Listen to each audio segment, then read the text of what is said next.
పరలోకమందున మా తండ్రి, ఇప్పటి వరకు అనేకమైనటువంటి మిమ్మల్ని గూర్చినటువంటి సంగతులు, విశేషమైనటువంటి మాటలు బైబిలులో నుండి పరిశోధన చేస్తూ మా ఆత్మను రక్షించుకొనగలుగుటకు చేసినటువంటి ప్రయత్నంలో మీ సహాయాన్ని మాకు అనుగ్రహించినందుకు వందనములు చెల్లిస్తున్నాం. ఆహ్వానాన్ని అందుకొని ఈ ప్రదేశానికి వచ్చినటువంటి మీ పిల్లలందరినీ మీరు జ్ఞాపకం చేసుకోండి. అలాగే అనివార్య కారణాల వలన రాలేక శబ్ద యంత్రం ద్వారా దూరాన ఉండి మీ మాటలు వింటున్నటువంటి వారికి కూడా ఆలోచనాత్మకమైన దృష్టి, మార్పు కలిగిన మనస్సు అనుగ్రహించమని వేడుకుంటూ యేసుక్రీస్తు వారి ద్వారా ఈ ప్రార్థన మీకు సమర్పిస్తున్నాం తండ్రి, ఆమేన్. ఈ ఉదయకాలపు తరగతిలో ముందుగా మీకు సూచించినట్లుగా క్రీస్తు రాయబారులమా సాతాను గూఢచారులమా అని ఒక ఆలోచనాత్మకమైనటువంటి సంగతిని ఈ సందర్భంలో మనం ఆలోచన చేద్దాం. బైబిల్లో దేవుడు రాయించినటువంటి మాటలు కేవలం పైపైన వాటిని చూచినంత మాత్రాన అందులో ఉన్నటువంటి రహస్యం, అందులో ఉన్నటువంటి జ్ఞానం మనిషికి అందదు. దాన్ని లోతుగా పరిశోధించినప్పుడు, భయభక్తులతో నేర్చుకోవాలనే ఆలోచన ఉన్నప్పుడు పరలోకమందున తండ్రి మనస్సులో ఏముందో భూమి మీద ఉన్న మనిషికి తెలుస్తుంది. అలాంటి కార్యక్రమాలలో ఒకనొక కార్యక్రమంలోనికి మనం ఈరోజు అడుగుపెట్టాం. ప్రపంచవ్యాప్తంగా దేవుని పేరిట ఎన్నో కార్యక్రమాలు, ఎన్నో సందర్భాలలో ఎంతోమంది భక్తులు నిర్వహిస్తున్న వాటిలో ఆత్మకు సంబంధించిన జ్ఞానం లేదు అనటానికి ఈరోజు జరుగుతున్నటువంటి ఎన్నో కార్యక్రమాలు మనకు నిదర్శనంగా కనిపిస్తున్నాయి. పైకి దేవుడు అనే పేరు, లోపల శరీర సంబంధమైన కార్యక్రమాలు. వీటి వలన మనిషికి ఏమాత్రం ఉపయోగం ఉండదు. ఒక మనిషిని లాభకరమైనటువంటి మార్గంలో నడిపించేది కేవలం ఆత్మజ్ఞానం, దేవుడు రాయించినటువంటి ఆయన మాటలలో ఉన్న జ్ఞానం. కనుక ప్రియమైన వారులారా, ఆ వ్రాయబడినటువంటి మాటలలో రాయబారం క్రీస్తును కూర్చిన రాయబారం, అలాగే సాతాను యొక్క గూఢచర్యం. ముందుగా ఈ పాఠం మనకు పూర్తిగా అర్థం కావాలి అంటే, పరలోకంలో ఉన్న దేవుని మనస్సు మనకు తెలియాలి అంటే, అసలు రాయబారం అంటే ఏంటో, గూఢచర్యం అంటే ఏంటో మనం తెలుసుకోవాలి. ఈ రెండు తెలుగుకు సంబంధించిన పదాలే అయినా మనం ఎక్కువగా వీటిని మన దైనందిన జీవిత కార్యక్రమాలలో వాడకపోవటం వల్ల ఇవి మనకు పెద్దగా పరిచయం లేవు. వీటిని గురించి మనకు ఎక్కువగా తెలియదు. కనుక ముందుగా వాటిని గురించి మీకు వివరించి, ఆ తర్వాత క్రీస్తును గూర్చిన రాయబారం అంటే ఏంటో, సాతాను యొక్క గూఢచర్యం అంటే ఏంటో మీకు తెలియజేస్తాను. రాయబారము అనగానే ఒక మంచిని కోరుకునే కార్యక్రమం. యుద్ధానికి ముందు ఇరు దేశాల మధ్య యుద్ధ వాతావరణం నెలకొన్నప్పుడు ఒక దేశం నుండి మరొక దేశానికి ఒక రాయబారి పంపించబడతాడు. మనిద్దరి మధ్య యుద్ధాలు ఎందుకు?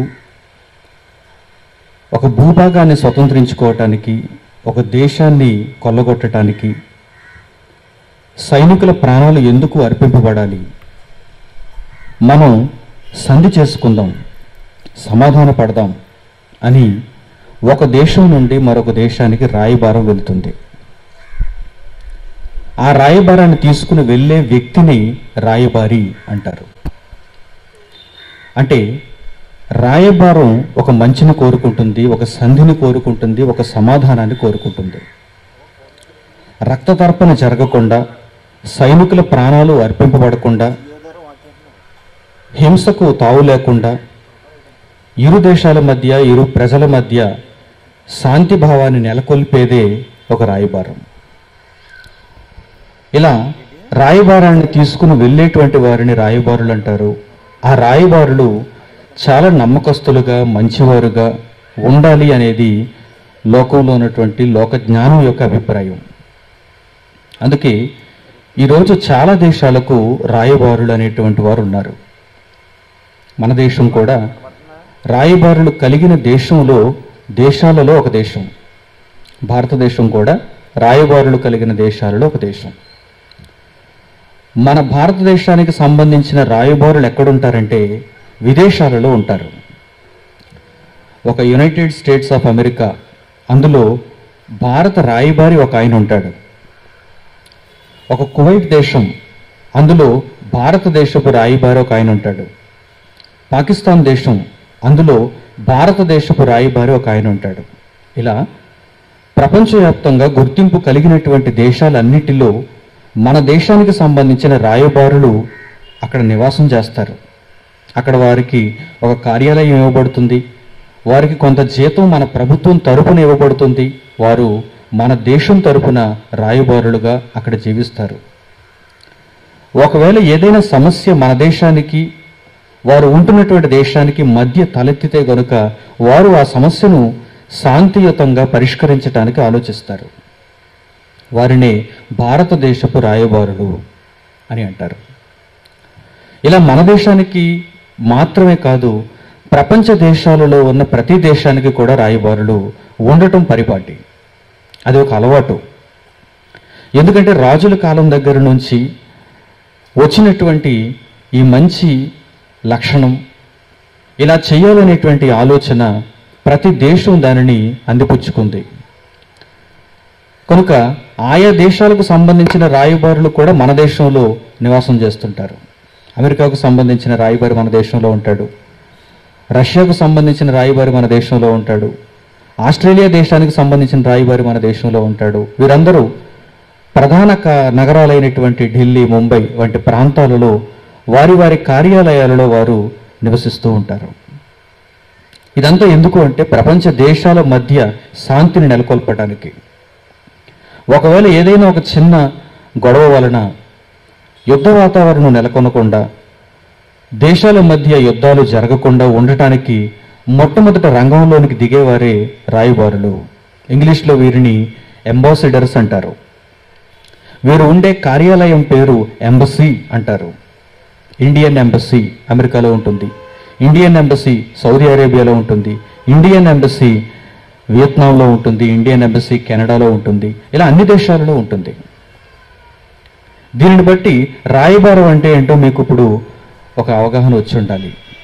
యుద్ధం జరగకుండా ఉండటానికి సహకరించేవాడే రాయబారి. సంధిని చేయటానికి ఆలోచించేవాడే రాయబారి. దేశాలకు రాయబారులు ఉండటం ఈరోజు మనం చూస్తున్నాం. ఇకపోతే గూఢచర్యం అంటే ఏంటో కూడా మనకు అర్థం కావాలి. గూఢచర్యం ఇది కూడా దాదాపుగా రాయబారం లాంటిదే, కానీ గూఢచర్యం ఒక మంచిని కోరుకునేది కాదు, సమాధానాన్ని కోరుకునేది కాదు. ఒక దొంగ దెబ్బ తీయటానికి, యుద్ధం చేసి అవతల వారిని ఎలా గెలవాలో తెలియటానికి ఉపయోగించుకునేదే గూఢచర్యం. అంటే ఒక దేశంలో ఎలాంటి సమస్యలు ఉన్నాయో, ఒక దేశం మీద దేనితో మేము యుద్ధం చేస్తే ఆ దేశం మాకు సులువుగా లోబడుతుందో ముందుగా తెలుసుకోవటానికి దేశంలోనికి చొరబడేవాడే గూఢచారి అనబడతాడు. పాకిస్తాన్కు సంబంధించిన గూఢచర్య సంస్థ ఇండియాలో పనిచేస్తుంటుంది, కానీ వారికి ఒక కార్యాలయం ఉండదు. వారు అధికారికంగా ఎవరికి తెలియరు. వారు గూఢచారులు గనుక రహస్యంగా భారతదేశంలో ప్రవేశిస్తారు. వారు పాకిస్తాన్ తరఫున పనిచేస్తుంటారు. భారతదేశంలో ఎక్కడైతే యుద్ధం చేయగలిగేటువంటి అవకాశాలు ఉన్నాయో, భారతదేశంలో ఎక్కడైతే బలహీనమైనటువంటి ప్రదేశాలు ఉన్నాయో, ఎక్కడ దెబ్బ కొడితే భారతదేశం సులువుగా ఆ దేశానికి లోబడుతుందో, ఈ సమాచారం అంతటిని పాకిస్తాన్ దేశానికి చేరవేసే వారే పాకిస్తాన్ గూఢచారులు. వారిని ఇంగ్లీష్లో ఐఎస్ఐ ఏజెంట్స్ అంటారు. వారు ఎక్కడున్నా సరే మన నిఘా సంస్థ వారిని పట్టుకోవడానికి ఎప్పుడూ ప్రయత్నం చేస్తూ ఉంటుంది. దీనినే గూఢచర్యం అంటారు. ఇక మనం పాఠంలోనికి వెళితే క్రీస్తుకు రాయబారులమా సాతాను గూఢచారులమా అని మనం నేర్చుకోబోతున్నాం. మొట్టమొదటి పదం అయినటువంటి రాయబారం క్రీస్తుకు సంబంధించిన రాయబారముగా ఈ పాఠంలో మనకు కనిపిస్తుంది. క్రీస్తుకు రాయబారులమా అని ఎందుకు ఈ యొక్క అంశాన్ని మేము మీకు పరిచయం చేయాల్సి వచ్చిందంటే, భూమి మీదకి యేసుక్రీస్తు వచ్చినప్పుడు ఎలా వచ్చాడంటే ఒక రాయబారిగా వచ్చాడు. ఈ ప్రపంచంలో యేసుక్రీస్తు అడుగుపెట్టినప్పుడు ఆయన ఎలా వచ్చాడు అంటే, సమాజానికి ఎలా పరిచయం అవుతున్నాడంటే ఒక రాయబారిగా పరిచయం అవుతున్నాడు.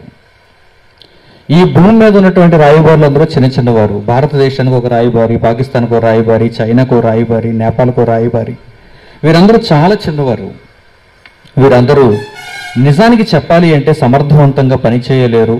వీరు ఒకానొక దశలో ధనానికి లోబడతారు, ఒకానొక దశలో సంపదకు లోబడతారు, ఒకానొక దశలో అధికారానికి లోబడతారు, ఏవో చిన్న చిన్ని ఆశలకు లోబడిపోతుంటారు.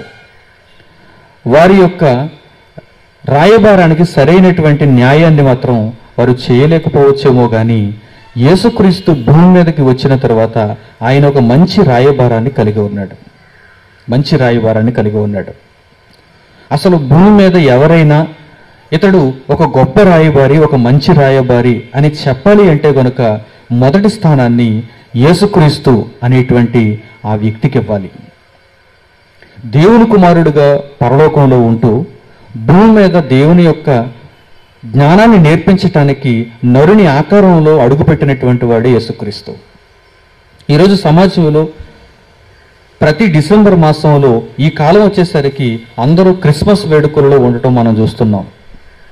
యేసుక్రీస్తు నేడు పుట్టెను, దావీదు పట్టణమందు క్రీస్తు మీ కొరకు పుట్టెను, ఈయన మరియ గర్భాన పుట్టినవాడు, యోసేపు మరియ దంపతులకు కుమారుడిగా ఎంచబడినవాడు, గొర్రెలను గూర్చి, గొర్రెల కాపరులను గూర్చి, జ్ఞానులను గూర్చి ఎన్నెన్నో మాటలు చెప్పుకుంటూ క్రీస్తు నేడు పుట్టును, క్రీస్తు నేడు పుట్టును అని క్రిస్మస్ వేడుకలలో ఉంటున్నటువంటి క్రైస్తవ ప్రపంచానికి కూడా యేసుక్రీస్తు ఒక రాయబారిగా వచ్చాడనేటువంటి సంగతి తెలియదు. అందుకే నేటి వరకు ఎన్నో క్రిస్మస్లు జరిగినా, ఎన్నో క్రిస్మస్లు మనం చూసాం. ప్రతి సంవత్సరం క్రిస్మస్ జరుగుతుంది. మనం పుట్టిన దగ్గర నుంచి ఇప్పటి వరకు ప్రతి ఏటు క్రిస్మస్ను మనం చూస్తూనే వస్తున్నాం. ఎన్నో క్రిస్మస్లు జరుగుతున్నా ఏ క్రిస్మస్లోనూ కూడా ప్రధానమైనటువంటి విషయాన్ని ఎవరూ చెప్పలేకపోవటం ఇక్కడ గమనార్హం. ఏంటా ప్రధానమైన విషయం? యేసుక్రీస్తు నేడు పుట్టును, నేడు పుట్టును, నేడు పుట్టును అని చెప్పుకుంటున్నారు. అసలు యేసుక్రీస్తు నేడు పుట్టును అనే మాట ఎవరికి సంబంధించిందో తెలుసా? యేసుక్రీస్తు సమకాలీకులకు సంబంధించింది, మనకు సంబంధించింది కాదు. అది గాంధీ నేడు పుట్టును, గాంధీ నేడు పుట్టును, గాంధీ నేడు పుట్టును అన్నారు అనుకోండి, ఆ మాట ఎవరికి సంబంధించింది? గాంధీ కాలంలో ఉన్న వారికి సంబంధించింది. గాంధీ పుట్టుకుని ఎవరైతే చూశారో వారికి సంబంధించింది. యేసుక్రీస్తు పుట్టుకుని ఎవరు చూశారో వారికి సంబంధించిన మాట. ఏ మాటది? యేసుక్రీస్తు నేడు పుట్టెను. ఆ కాలంలో ఎవరున్నారు? గొర్రెల కాపరులు ఉన్నారు. ఆ కాలంలో ఎవరున్నారు? తూర్పు దేశపు జ్ఞానులు ఉన్నారు. ఆ కాలంలో ఎవరున్నారు? హేరోదు చక్రవర్తి ఉన్నాడు. వారిని గురించి ఆ సందర్భంలో ఏమని రాయబడింది? దావీదు పట్టణమందు నేడు రక్షకుడు మీ కొరకు పుట్టి ఉన్నాడు, క్రీస్తు నేడు పుట్టెను. ఆ మాట జ్ఞాపకం చేసుకుంటూ ఆ మాటను మాత్రమే పరిచయం చేస్తూ అసలు విషయాన్ని వదిలేశారు జ్ఞానంతో అయినటువంటి అనేక మంది అమాయకులు. వారు క్రీస్తుకు రాయబారులు కాలేకపోవటం ఎక్కడ ప్రారంభమవుతుందో చూడండి. అసలు యేసుక్రీస్తు ఒక మంచి రాయబారి అన్న విషయమే వారికి తెలియలేదు. అందుకే క్రీస్తు నేడు పుట్టెను అని అక్కడితో ఫుల్ స్టాప్ పెట్టి వెళ్ళిపోతున్నారు తప్ప యేసుక్రీస్తు ఒక మంచి రాయబారి, యేసుక్రీస్తు లోకంలోనికి రాయబారిగా అడుగుపెట్టాడు అనేటువంటి విషయం చాలామందికి తెలియదు. ఏ ఒక్కరూ దానిని ప్రకటించలేకపోయారు. అందుకే సమాజానికి కూడా ఈరోజు క్రిస్మస్ అనగానే క్రీస్తు పుట్టిన పండుగ అని మాత్రమే అర్థమైంది తప్ప యేసుక్రీస్తు ఒక రాయబారిగా వచ్చాడు అనేటువంటి జ్ఞానం చాలామందికి తెలియకపోయింది. కనుక ఈ పాఠంలో దానిని గురించి చక్కగా ఆలోచన చేస్తూ మనం ముందుకు వెళదాం. తిమోతికి రాసిన మొదటి పత్రికలో అపోస్తలుడైన పౌలు ఏమంటున్నాడో జాగ్రత్తగా ఒకసారి చూడండి. అపోస్తలుడైన పౌలు తిమోతికి రాసిన మొదటి పత్రిక 2వ అధ్యాయము. అపోస్తలుడైన పౌలు తిమోతికి రాసిన మొదటి పత్రిక 2వ అధ్యాయము 5వ వచనం జాగ్రత్తగా చూడండి. 5వ వచనం జాగ్రత్తగా చూడండి. దేవుడొక్కడే, ప్రపంచంలోని మనుషులందరికీ దేవుడొక్కడే. ఎంత చక్కని మాట చూడండి. అది 2 పదాలు మనకు అందులో కనిపిస్తున్నాయి, కానీ అందులో ఉన్న అర్థం చాలా గొప్పది. ఎందుకు గొప్పది అంటున్నానంటే ప్రపంచంలో ఎవరికి అది తెలియకపోయింది. 2 పదాలు, దేవుడొక్కడే, దేవుడు ఒక్కడే. కానీ ఈ 2 పదాలు సమాజానికి అర్థమయ్యాయంటే అర్థం కాలేదు. నీ దేవుడు వేరు, నా దేవుడు వేరు అంటున్నాడు. అసలు మొట్టమొదటి మనిషి నేర్చుకోవాల్సింది ఏంటంటే దేవుడు ఒక్కడే అని నేర్చుకోవాలి. నీ దేవుడు వేరు, నా దేవుడు వేరు అనటానికి నేవేవి కోతువు కాదు, నేనేవి ఏనుగును కాదు. ఏనుగు జాతికి ఒక దేవుడు, కోతి జాతికి ఒక దేవుడు ఉండటానికి, గుర్రం జాతికి ఒక దేవుడు, సింహం జాతికి ఒక దేవుడు ఉండటానికి మనమేమీ జాతులుగా ఏదేదో మిగిలిన గ్రహాల నుంచి వచ్చినటువంటి వారము కామే. ఒకే మానవుని నుంచి పుట్టిన వారు, ఒకేలాంటి అవయవాలను కలిగిన వారు, ఏదో భూమి మీద వర్గాలను బట్టి జాతులను బట్టి విభజింపబడ్డాం తప్ప, ప్రాంతాలను బట్టి విభజింపబడ్డాం తప్ప ప్రతి ఒక్కరూ మనుష్య జాతికి సంబంధించిన వారు. మనుష్య జాతికి సంబంధించిన ప్రతి ఒక్కరికి దేవుడు ఒక్కడే ఉంటాడు. దేవుడు ఒక్కడే ఉంటాడు. ముందు మనిషి దేవుణ్ణి గురించి తెలుసుకోవాలి అనుకుంటే తెలుసుకోవలసిన ప్రాథమికమైన మాట ఏంటంటే దేవుడు ఒక్కడే. ప్రపంచంలో ఉన్న ప్రతి మనిషికి, వాడు ఆస్ట్రేలియాలో ఉన్నవాడు కావచ్చు, లేకపోతే వాడు నీగ్రో జాతి వాడు కావచ్చు, వాడు ఆఫ్రికా ఖండంలో ఆకలికి అలమటిస్తున్నవాడు కావచ్చు, భారతదేశంలో ఉన్నవాడు కావచ్చు, ఏ ప్రాంతంలో ఉన్నవాడైనా మనిషి అనేసరికి, భూమి మీద బ్రతుకుతున్నవాడు అనేసరికి వారందరికీ దేవుడు ఒక్కడే. రైట్, ఏమంటున్నాడు చూడండి ఇక్కడ, దేవుడు ఒక్కడే, దేవునికి నరులకును మధ్యవర్తియు ఒక్కడే అంటున్నాడు. ప్రపంచంలోని మనుషులందరికీ దేవుడు ఒక్కడే అని నమ్మితే ఆ తరువాత మనుషులందరూ నమ్మవలసింది ఏంటంటే నరులకు దేవునికి ఒక మధ్యవర్తి ఉన్నాడు అంటున్నాడు. ప్రపంచంలోని మనుషులందరికీ పరలోకంలోని దేవునికి మధ్యలో ఎవరున్నారు? ఒక మధ్యవర్తి. మధ్యవర్తి అనగానే దానికి పర్యాయ పదమే రాయబారి. దేవునికి నరులకు మధ్యవర్తి ఒక ఆయన ఉన్నాడు, మీడియేటర్ ఒక ఆయన ఉన్నాడు. ఎందుకు మధ్యవర్తి రావాల్సి వచ్చింది? మధ్యవర్తి ఎందుకు రావాల్సి వచ్చింది? రాయబారి ఎందుకు ఉండాల్సి వచ్చింది? ఒక దేశానికి మరొక దేశానికి మధ్య గొడవ వచ్చింది గనుక, వైరం వచ్చింది గనుక. వైరం ముందుగా రాకుండా ఉండటానికి మనం రాయబారులను నియమించుకున్నాం. దేవుడు కూడా ఒక రాయబారిని నియమించాడు, ఒక మధ్యవర్తిని నియమించాడు. దేవునికి మన మనుషులకు మధ్య గొడవ ఉందా? దేవునికి నరులకు మధ్య గొడవ ఉందా? ఖచ్చితంగా ఉంది. దేవునికి నరులకు మధ్య గొడవ ఖచ్చితంగా ఉంది, వైరం ఖచ్చితంగా ఉంది. ఏంటా వైరం? దేవుడు మంచివాడు, మనిషి మంచివాడు కాదు. ఇది ప్రతి ఒక్కరూ ఒప్పుకొని తీరాలి. భారతదేశానికి పాకిస్తాన్కి మధ్య వైరం ఉందా లేదా అంటే మీరు ఏమంటారు? వైరం ఉంది అంటారు. ఎలా ఉందండి వైరం? ఇద్దరు ఎవరు మంచివారు కాదంటే మీరేమంటారు? భారతదేశంలో ఉన్నారు కనుక భారతదేశం మంచిది, పాకిస్తాన్ మంచిది కాదంటారు. అంతేనా కాదా? అవును. పాకిస్తాన్లో ఉన్నవారిని అడిగామనుకోండి, పాకిస్తాన్ వారు ఏమంటారు? భారతదేశం మంచిది కాదు, పాకిస్తాన్ మంచిది, అందుకే మా ఇద్దరికి మధ్య వైరం ఉంది అంటారు. పాకిస్తాన్లో ఉన్నవారైతే పాకిస్తాన్ గొప్పది, భారతదేశం మంచిది కాదంటున్నారు. భారతదేశంలో ఉన్నవారైతే భారతదేశం మంచిది, పాకిస్తాన్ మంచిది కాదంటున్నారు. వీరిద్దరికి మధ్య వైరం కలగబోయే పరిస్థితి ఏర్పడుతుంది కనుక వీరికి సంబంధించిన రాయబారి ఆ దేశంలో ఉన్నాడు, ఆ దేశానికి సంబంధించిన రాయబారి మన దేశంలో ఉన్నాడు. ఇదంతా మీకు ఉదాహరణగా చెబుతున్నాను. ప్రియమైన వారలారా, జాగ్రత్తగా ఆలోచించండి. పరలోకంలో దేవుడు ఉన్నాడు, భూమి మీద మనుషులు ఉన్నారు. దేవునికి మనుషులకు మధ్య వైరం ఉంది, దేవునికి మనుషులకు మధ్య గొడవ ఉంది. ఏంటా గొడవ? ఎందుకు వచ్చిందా గొడవ అంటే ఒకరు మంచివారు, మరొకరు మంచివారు కాదు, అందుకే గొడవ వస్తుంది. ఇద్దరు మంచివారైతే గొడవ ఉందా? ఇద్దరు మంచివారైతే మధ్యలో రాయబారి ఉండవలసిన అవసరం ఉందా? ఇద్దరు గొప్పవారే అయితే, ఇద్దరు ఒకే భావాన్ని కలిగిన వారైతే అసలు మధ్యవర్తి మధ్యలో ఉండవలసిన అవసరం ఉందా? లేదు. ఒకరిలో ఫాల్ట్ ఉంది, మరొకరిలో ఫాల్ట్ లేదు. కనుక వీరిద్దరిని సమాధానపరచటానికి, ఫాల్ట్ ఉన్నవారిని ఫాల్ట్ లేనివారుగా మార్చడానికి మధ్యవర్తి అవసరం అవుతాడు, మధ్యలో ఉన్నవాడు అవసరం అవుతాడు. జాగ్రత్తగా మీరు ఆలోచించాలి. ఈ విషయాన్ని అర్థం చేసుకోవడానికి మీరు ప్రయత్నం చేయాలి. ప్రియమైన వారలారా, పరలోకమందున్న దేవునితో మనుషులను సమాధానపరచటానికి, మనుషులను మరలా రీకనెక్ట్ చేయటానికి యేసుక్రీస్తు అనేటువంటి మధ్యవర్తి రావాల్సి వచ్చింది. అసలు ఎప్పుడు పరలోకంలో ఉన్నటువంటి దేవునికి మనిషికి మధ్య వైరం ఏర్పడింది?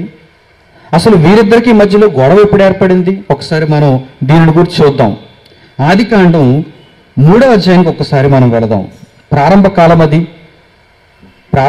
అది, మొదటి కాలం అది. అక్కడ మనుషులందరికీ ప్రారంభ మానవుడైనటువంటి ఆదామును మనం చూస్తున్నాం. ఆది తల్లి అయినటువంటి హవ్వను మనం అక్కడ చూస్తున్నాం. వీరిద్దరి దగ్గర దేవుడు ఒక మంచి సందర్భాన్ని రాయించాడు. వారికి దేవుడు ఒక ఆజ్ఞనిచ్చాడు. ఏంటి ఆజ్ఞ? తోటలో ఉన్నటువంటి ఒక వృక్షఫలం, మంచి చెడ్డల తెలివినిచ్చే వృక్షఫలం, దానిని మీరు తినుదనమున చచ్చెదరు, కనుక దానిని మీరు తినటానికి వీలు లేదన్నాడు. తోటలో ఉన్నటువంటి మిగిలిన వృక్షఫలాలన్నిటినీ మీరు తినవచ్చు, కానీ తోట మధ్య ఉన్నటువంటి వృక్షఫలాన్ని మాత్రం మీరు తినకూడదు. దానిని తినుదనమున మీరు ఆజ్ఞను అతిక్రమించిన వారు అవుతారు, మీరు పాపం చేసిన వారు అవుతారు, మీతో నాకు వైరం ఏర్పడుతుంది, మీతో నాకు గొడవ ఏర్పడుతుంది అని దేవుడు అక్కడ వారికి ఆజ్ఞాపించాడు. ఆ ఆజ్ఞను వారు అపవాది మాటను ఏకీభవించిన వారై ఆ ఆజ్ఞను వారు అతిక్రమించారు. అప్పుడు దేవుడు పలుకుతున్నటువంటి ఒక మంచి చక్కని మాటను చూడండి. దేవుడు పలుకుతున్న ఒక చక్కని మాటను చూడండి. ఆదికాండం 3వ అధ్యాయము 13వ వచనం. అప్పుడు దేవుడైన యెహోవా స్త్రీతో, నీవు చేసినది ఏమిటనడుగా స్త్రీ అంటుంది, సర్పము నన్ను మోసపుచ్చినందున తింటినెను. అందుకు దేవుడు, సర్పముతో నీవు దీనిని చేసినందున పశువులన్నిటిలో భూజంతువులన్నిటిలో నీవు శపింపబడిన దానవై నీ కడుపుతో ప్రాకుచు నీవు బ్రతుకు దినములన్నీ మన్ను తిందువు, మరియు నీకును స్త్రీకిని నీ సంతానమునకును ఆమె సంతానమునకును వైరము కలుగు చేసేదను, అది నిన్ను తల మీద కొట్టును, నీవు దానిని మడి మీద కొట్టదు అని చెప్పాను. పరలోకంలో ఉన్న దేవునిది ఒక జ్ఞానం, పరలోకంలో ఉన్న దేవునిది ఒక విశేషమైన ఆలోచన. దాన్ని ఏనాడైతే మనిషి మీరుతున్నాడో, ఆ ఆజ్ఞను అతిక్రమిస్తున్నాడో, మనిషి పాపం చేసిన వాడు అవుతున్నాడు. అప్పుడు దేవునికి మనిషికి మధ్య వైరం ఏర్పడుతుంది, దేవునికి మనిషికి మధ్య ఒక అగాధం ఏర్పడుతుంది. ఇక మనిషి దేవుని చూడలేకపోతున్నాడు, దేవుడి దగ్గరకు మనిషి వెళ్ళలేకపోతున్నాడు, దేవునితో సమాధాన పడలేకపోతున్నాడు. దేవుడు చాలా గొప్పవాడు, సర్వసృష్టిని కలిగించిన వాడు, మనుషులందరికీ ప్రాణం ఇచ్చినవాడు, ఇప్పటికీ మనుషులందరినీ బ్రతికిస్తున్నవాడు.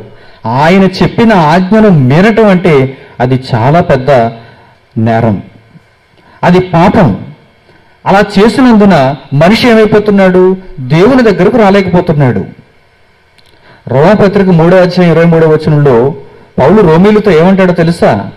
మనుషులందరూ పాపము చేసి దేవుడు అనుగ్రహించే మహిమను పొందలేకపోవచ్చున్నారు అంటున్నాడు. చూడండి, దేవుడిచ్చే మహిమ మనిషికి రాలేకపోవటానికి కారణం ఏంటన్నమాట? మనిషి పాపం చేస్తున్నాడు. మనిషి పాపం చేయటం వలన, దేవుని ఆజ్ఞ అతిక్రమించటం వలన ఏమవుతున్నాడు? దేవుడు అనుగ్రహించే మహిమను పొందలేకపోవచ్చున్నాడు. మరి ఇలాగే ఉండిపోవాలా మనుషులందరూ? దేవునితో వైరం పెట్టుకొని, దేవునితో సమాధాన పడలేక భూమి మీద మనిషి ఉండిపోయి తన జీవిత కాలాన్ని ముగించుకొని నిత్య నరకానికి జారిపోవాలా? అలా వీలు కాదు, అలా ఉండకూడదు. అందుకే దేవుడు మరల ఒక మంచి ఉపాయాన్ని ఆయన ప్రవేశపెట్టాడు. అదేంటంటే, నాకు మనుషులకు మధ్య ఒక మీడియేటర్ ఉండాలి, ఒక రాయబారి ఉండాలి, ఒక మధ్యవర్తి ఉండాలి. ఆయన ఎవరు? యేసుక్రీస్తు. చూడండి, అక్కడ ఎవరో చెబుతున్నాడు. తిమోతికి రాసిన మొదటి పత్రిక 2వ అధ్యాయము 5వ వచనం జాగ్రత్తగా ఇప్పుడు చూడండి. దేవుడు ఒక్కడే, దేవునికి నరులకును మధ్యవర్తి ఒక్కడే, ఆయన క్రీస్తు యేసును నరుడు అంటున్నాడు. చూడండి, భూమి మీదకి యేసుక్రీస్తు ఎందుకు వచ్చాడు? క్రీస్తు నేడు పుట్టను హల్లెలూయా అని చెప్పుకుని వెళ్ళిపోతున్నారు అందరూ. యేసుక్రీస్తు ఎందుకు వచ్చాడంటే, యేసుక్రీస్తు ఎందుకు పుట్టాడంటే, ఆయన ఒక రాయబారి, ఆయన ఒక మధ్యవర్తి, ఆయన దేవునికి నరులకు మధ్యవర్తి. ఆయనే క్రీస్తు యేసును నరుడు. ఏ క్రిస్మస్లోనైనా ఎవరైనా దీనిని సమాజానికి జ్ఞాపకం చేస్తున్నారా? యేసుక్రీస్తు ఒక రాయబారండి, దేవుడు ఒక్కడేనండి.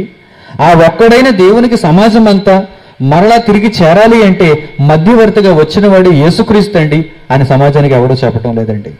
అందుకేనండి వీరిని గూర్చి అప్పుడప్పుడు బాధతో గద్దింపగలిగినటువంటి మాటలు చెప్పడంలో ఉన్నటువంటి ఆంతర్యం అదే. అలాగని వారంటే ద్వేషము లేదు, అలాగని వారంటే పగతో ఈ మాటలు చెప్పటం లేదు.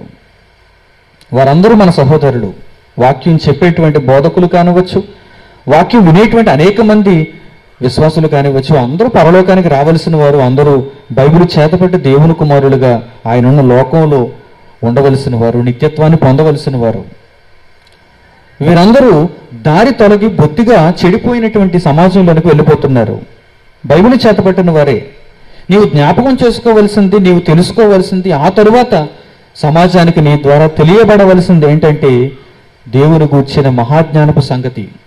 అదేంటి? యేసుక్రీస్తు ఒక రాయబారి, యేసుక్రీస్తు ఒక మధ్యవర్తి. అలాగే ఇశ్రాయేలుల కాలంలో దేవుడు ఇశ్రాయేలులకు ధర్మశాస్త్రాన్ని ఇచ్చాడు. ఈ ధర్మశాస్త్రం ఒక బలహీనమైనటువంటి ఆజ్ఞలు కలిగినటువంటి ధర్మశాస్త్రం. దేవుడు ఇచ్చినటువంటి ఆజ్ఞలు కలిగిన ధర్మశాస్త్రం మనుషులను పరలోకానికి చేర్చలేకపోతుంది. ఇక ఆ ధర్మశాస్త్రాన్ని తొలగించి మనుషులకు ఒక క్రొత్త నిబంధనను ఇవ్వాలనుకున్నాడు యేసుక్రీస్తు. దానిని గురించి కూడా ఆయన మాట్లాడుతూ, పాత నిబంధనకు క్రొత్త నిబంధనకు నేను మధ్యవర్తిని, సమాధానపరచడానికి వచ్చాడు అంటున్నాడు. హెబ్రీయులకు రాసిన పత్రిక 9వ అధ్యాయం జాగ్రత్తగా చూడండి. అపోస్తలుడైన పౌలు హెబ్రీయులకు రాసిన పత్రిక 9వ అధ్యాయము 15వ వచనం జాగ్రత్తగా చూడండి. అపోస్తలుడైన పౌలు హెబ్రీయులకు రాసిన పత్రిక 9వ అధ్యాయము 15వ వచనం. ఈ హేతువు చేత మొదటి నిబంధన కాలములో జరిగిన అపరాధముల నుండి విమోచనము కలుగుటకై ఆయన మరణం పొందినందున పిలువబడిన వారు నిత్యమైన స్వాస్థ్యమును గూర్చిన వాగ్దానమును పొందు నిమిత్తము ఆయన క్రొత్త నిబంధనకు మధ్యవర్తి అయి ఉన్నాడు. యేసుక్రీస్తు క్రొత్త నిబంధనకు మధ్యవర్తి అయి ఉన్నాడు. అంటే క్రొత్త నిబంధనను ఆయన తీసుకుని రావటానికి ఒక రాయబారాన్ని కలిగి వచ్చాడు. ఆయన ఒక రాయబారిగా భూమి మీదకి వచ్చాడు. క్రొత్త నిబంధన ఏంటి? అసలు పాత నిబంధనతో దేవుడు ఎందుకు ముగించలేదు? ధర్మశాస్త్రంతోనే దేవుడు ఎందుకు సరిపెట్టలేదు అంటే సర్వ ప్రపంచాన్ని ఆయన కోరుకుంటున్నాడు. కేవలం ఇశ్రాయేలీయులు మాత్రమే కాదు. దేవుడు ఒక్కడే, మనుషులందరికీ దేవుడు ఒక్కడే. ఇశ్రాయేలులకు దేవుడు ఒక్కడు, మిగిలిన వారికి మరొక దేవుడు అనటానికి లేదుగా. అందుకే ఇశ్రాయేలును మొట్టమొదట రక్షించాలన్న సంకల్పంతో ఉన్న దేవుడు మనుషులందరినీ రక్షించాలని ఆయన యొక్క ప్రణాళికను పూర్తి చేయటానికి క్రొత్త నిబంధనను ప్రవేశపెడుతున్నాడు. దానికి మధ్యవర్తిగా ఎవరిని పంపిస్తున్నాడు? యేసుక్రీస్తుని పంపిస్తున్నాడు. ఏ ప్రవక్త ఇవ్వలేదు క్రొత్త నిబంధనని. మోషే ఒక క్రొత్త నిబంధనను ఇవ్వలేకపోయాడు. దావీదు క్రొత్త నిబంధనను ఇవ్వలేకపోయాడు. యేసుకేలు క్రొత్త నిబంధనను ఇవ్వలేకపోయాడు. మలాకీ కూడా క్రొత్త నిబంధనను ఇవ్వలేకపోయారు. వారందరూ ధర్మశాస్త్రము దానికి కొనసాగింపుగా ఉన్న సంగతులను మాత్రమే వ్రాసి వారి గ్రంథాలను ముగించారు. తర్వాత క్రొత్త నిబంధన కోసం ఎదురు చూస్తూ వెళ్ళిపోయారు. కానీ యేసుక్రీస్తు వచ్చిన తర్వాత క్రొత్త నిబంధనకు ప్రారంభం.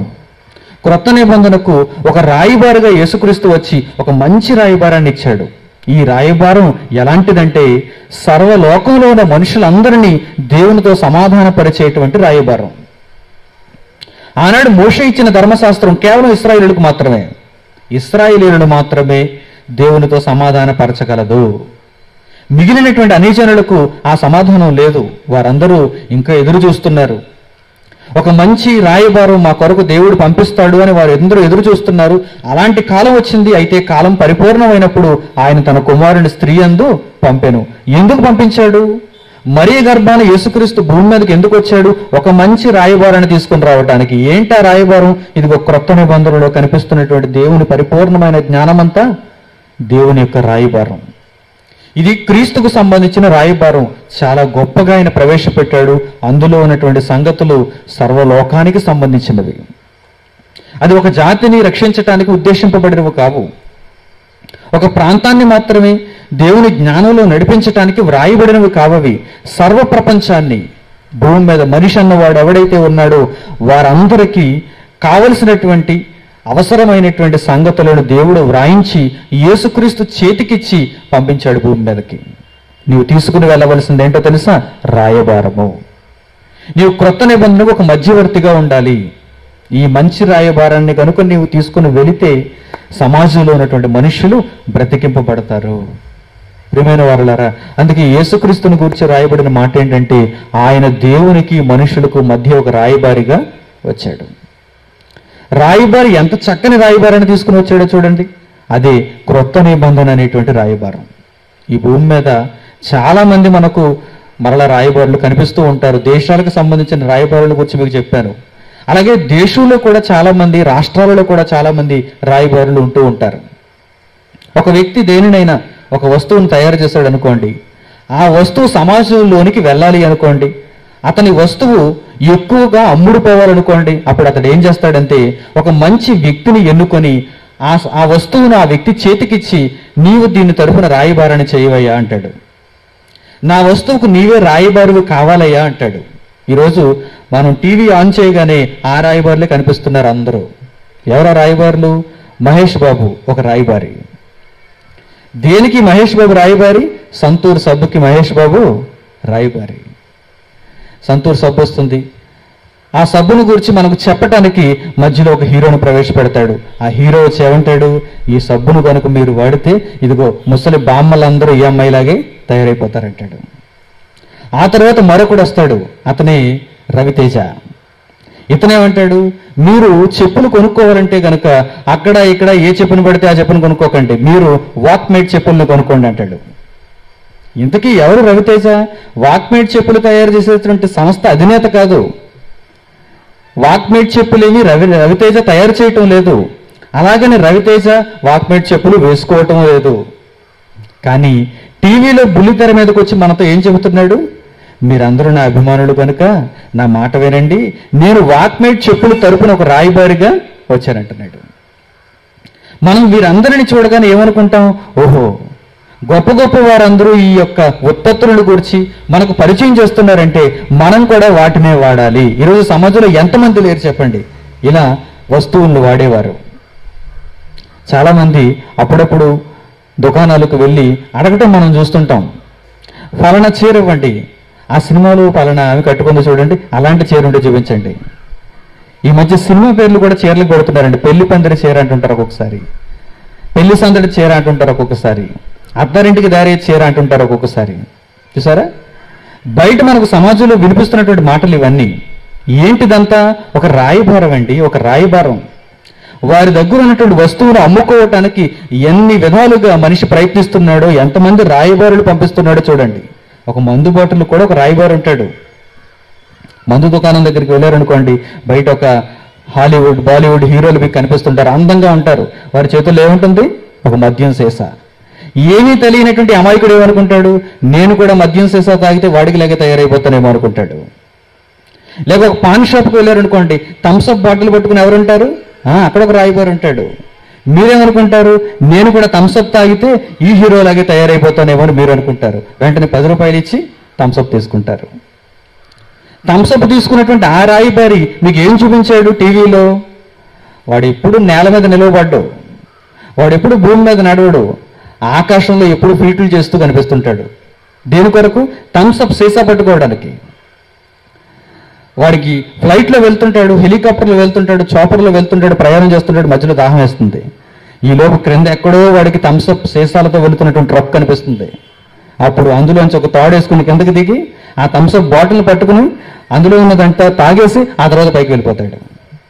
ఒక కొండ మీద నుంచి దూకేయగలుగుతున్నాడు. అవన్నీ మీరు చేశారు కనుక.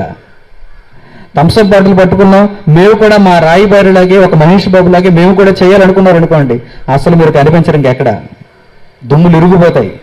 అందుకే టీవీలలో కూడా కింద చిన్న అక్షరాలతో రాస్తుంటాడు, ఈ స్టంట్లు మీరు చేయటానికి కాదు, మా పర్యవేక్షణలో మా రాయబారులు మాత్రమే చేస్తారు, దయచేసి మీరు వీటిని చేయకండి, థమ్స్అప్ మాత్రం కొనుక్కోండి అని రాస్తాడు. బాగా ఆలోచిస్తున్నారా? ఎన్నెన్నో రాయబారాలండి. రోజు ఒక చిన్న షాంపూకి ఒక రాయబారం, ఒక చిన్న అగ్గిపుల్లకు ఒక రాయబారం. బాగా ఆలోచించాలి మీరు. స్వచ్ఛ భారత్ చేయించాలనుకున్నాడు మన ప్రధానమంత్రి. స్వచ్ఛ భారత్ నేను చెబితే వింటారా? కొంతమంది వింటారు. కానీ అందరి చేత స్వచ్ఛ భారత్ చేయించాలంటే అమితాబ్ బచ్చన్ పంపించాలి, సచిన్ టెండూల్కర్ని పంపించాలి. వీరు వెళితే సమాజంలో ఉన్నటువంటి వారందరూ చీపులు పట్టుకుంటారు. మా అమితాబ్ బచ్చన్ గారు పట్టుకున్నారంటే చీపురు మేము ఖచ్చితంగా పట్టుకోవాలి, మా చుట్టూ ఉన్నటువంటి పరిసరాలన్నింటినీ ఊడ్ చేయాలనుకుంటాడు. ఎందుకు తెలివిగా ఆలోచిస్తున్నారు వీరు? ఒక కార్యక్రమాన్ని లేక ఒక వస్తువును సమాజంలోనికి దించాలి అనుకుంటే కనుక, అందరి చేత దానిని చేయించాలంటే కనుక ఖచ్చితంగా ఒక మంచి రాయబారి అవసరం. ఆ రాయబారి కూడా ఎలా ఉండాలి? ఒక మంచి రాయబారి అయి ఉండాలి. అందరూ మహేష్ బాబుని ఎన్నుకుంటున్నారు తప్ప ఆర్ నారాయణమూర్తిని ఎవరన్నా ఎన్నుకుంటున్నారా? ఎవరు ఎన్నుకోవటం లేదు. మరి ఆయన కూడా ఒక హీరోయే, ఆయన కూడా సినిమాల్లో నటిస్తాడు.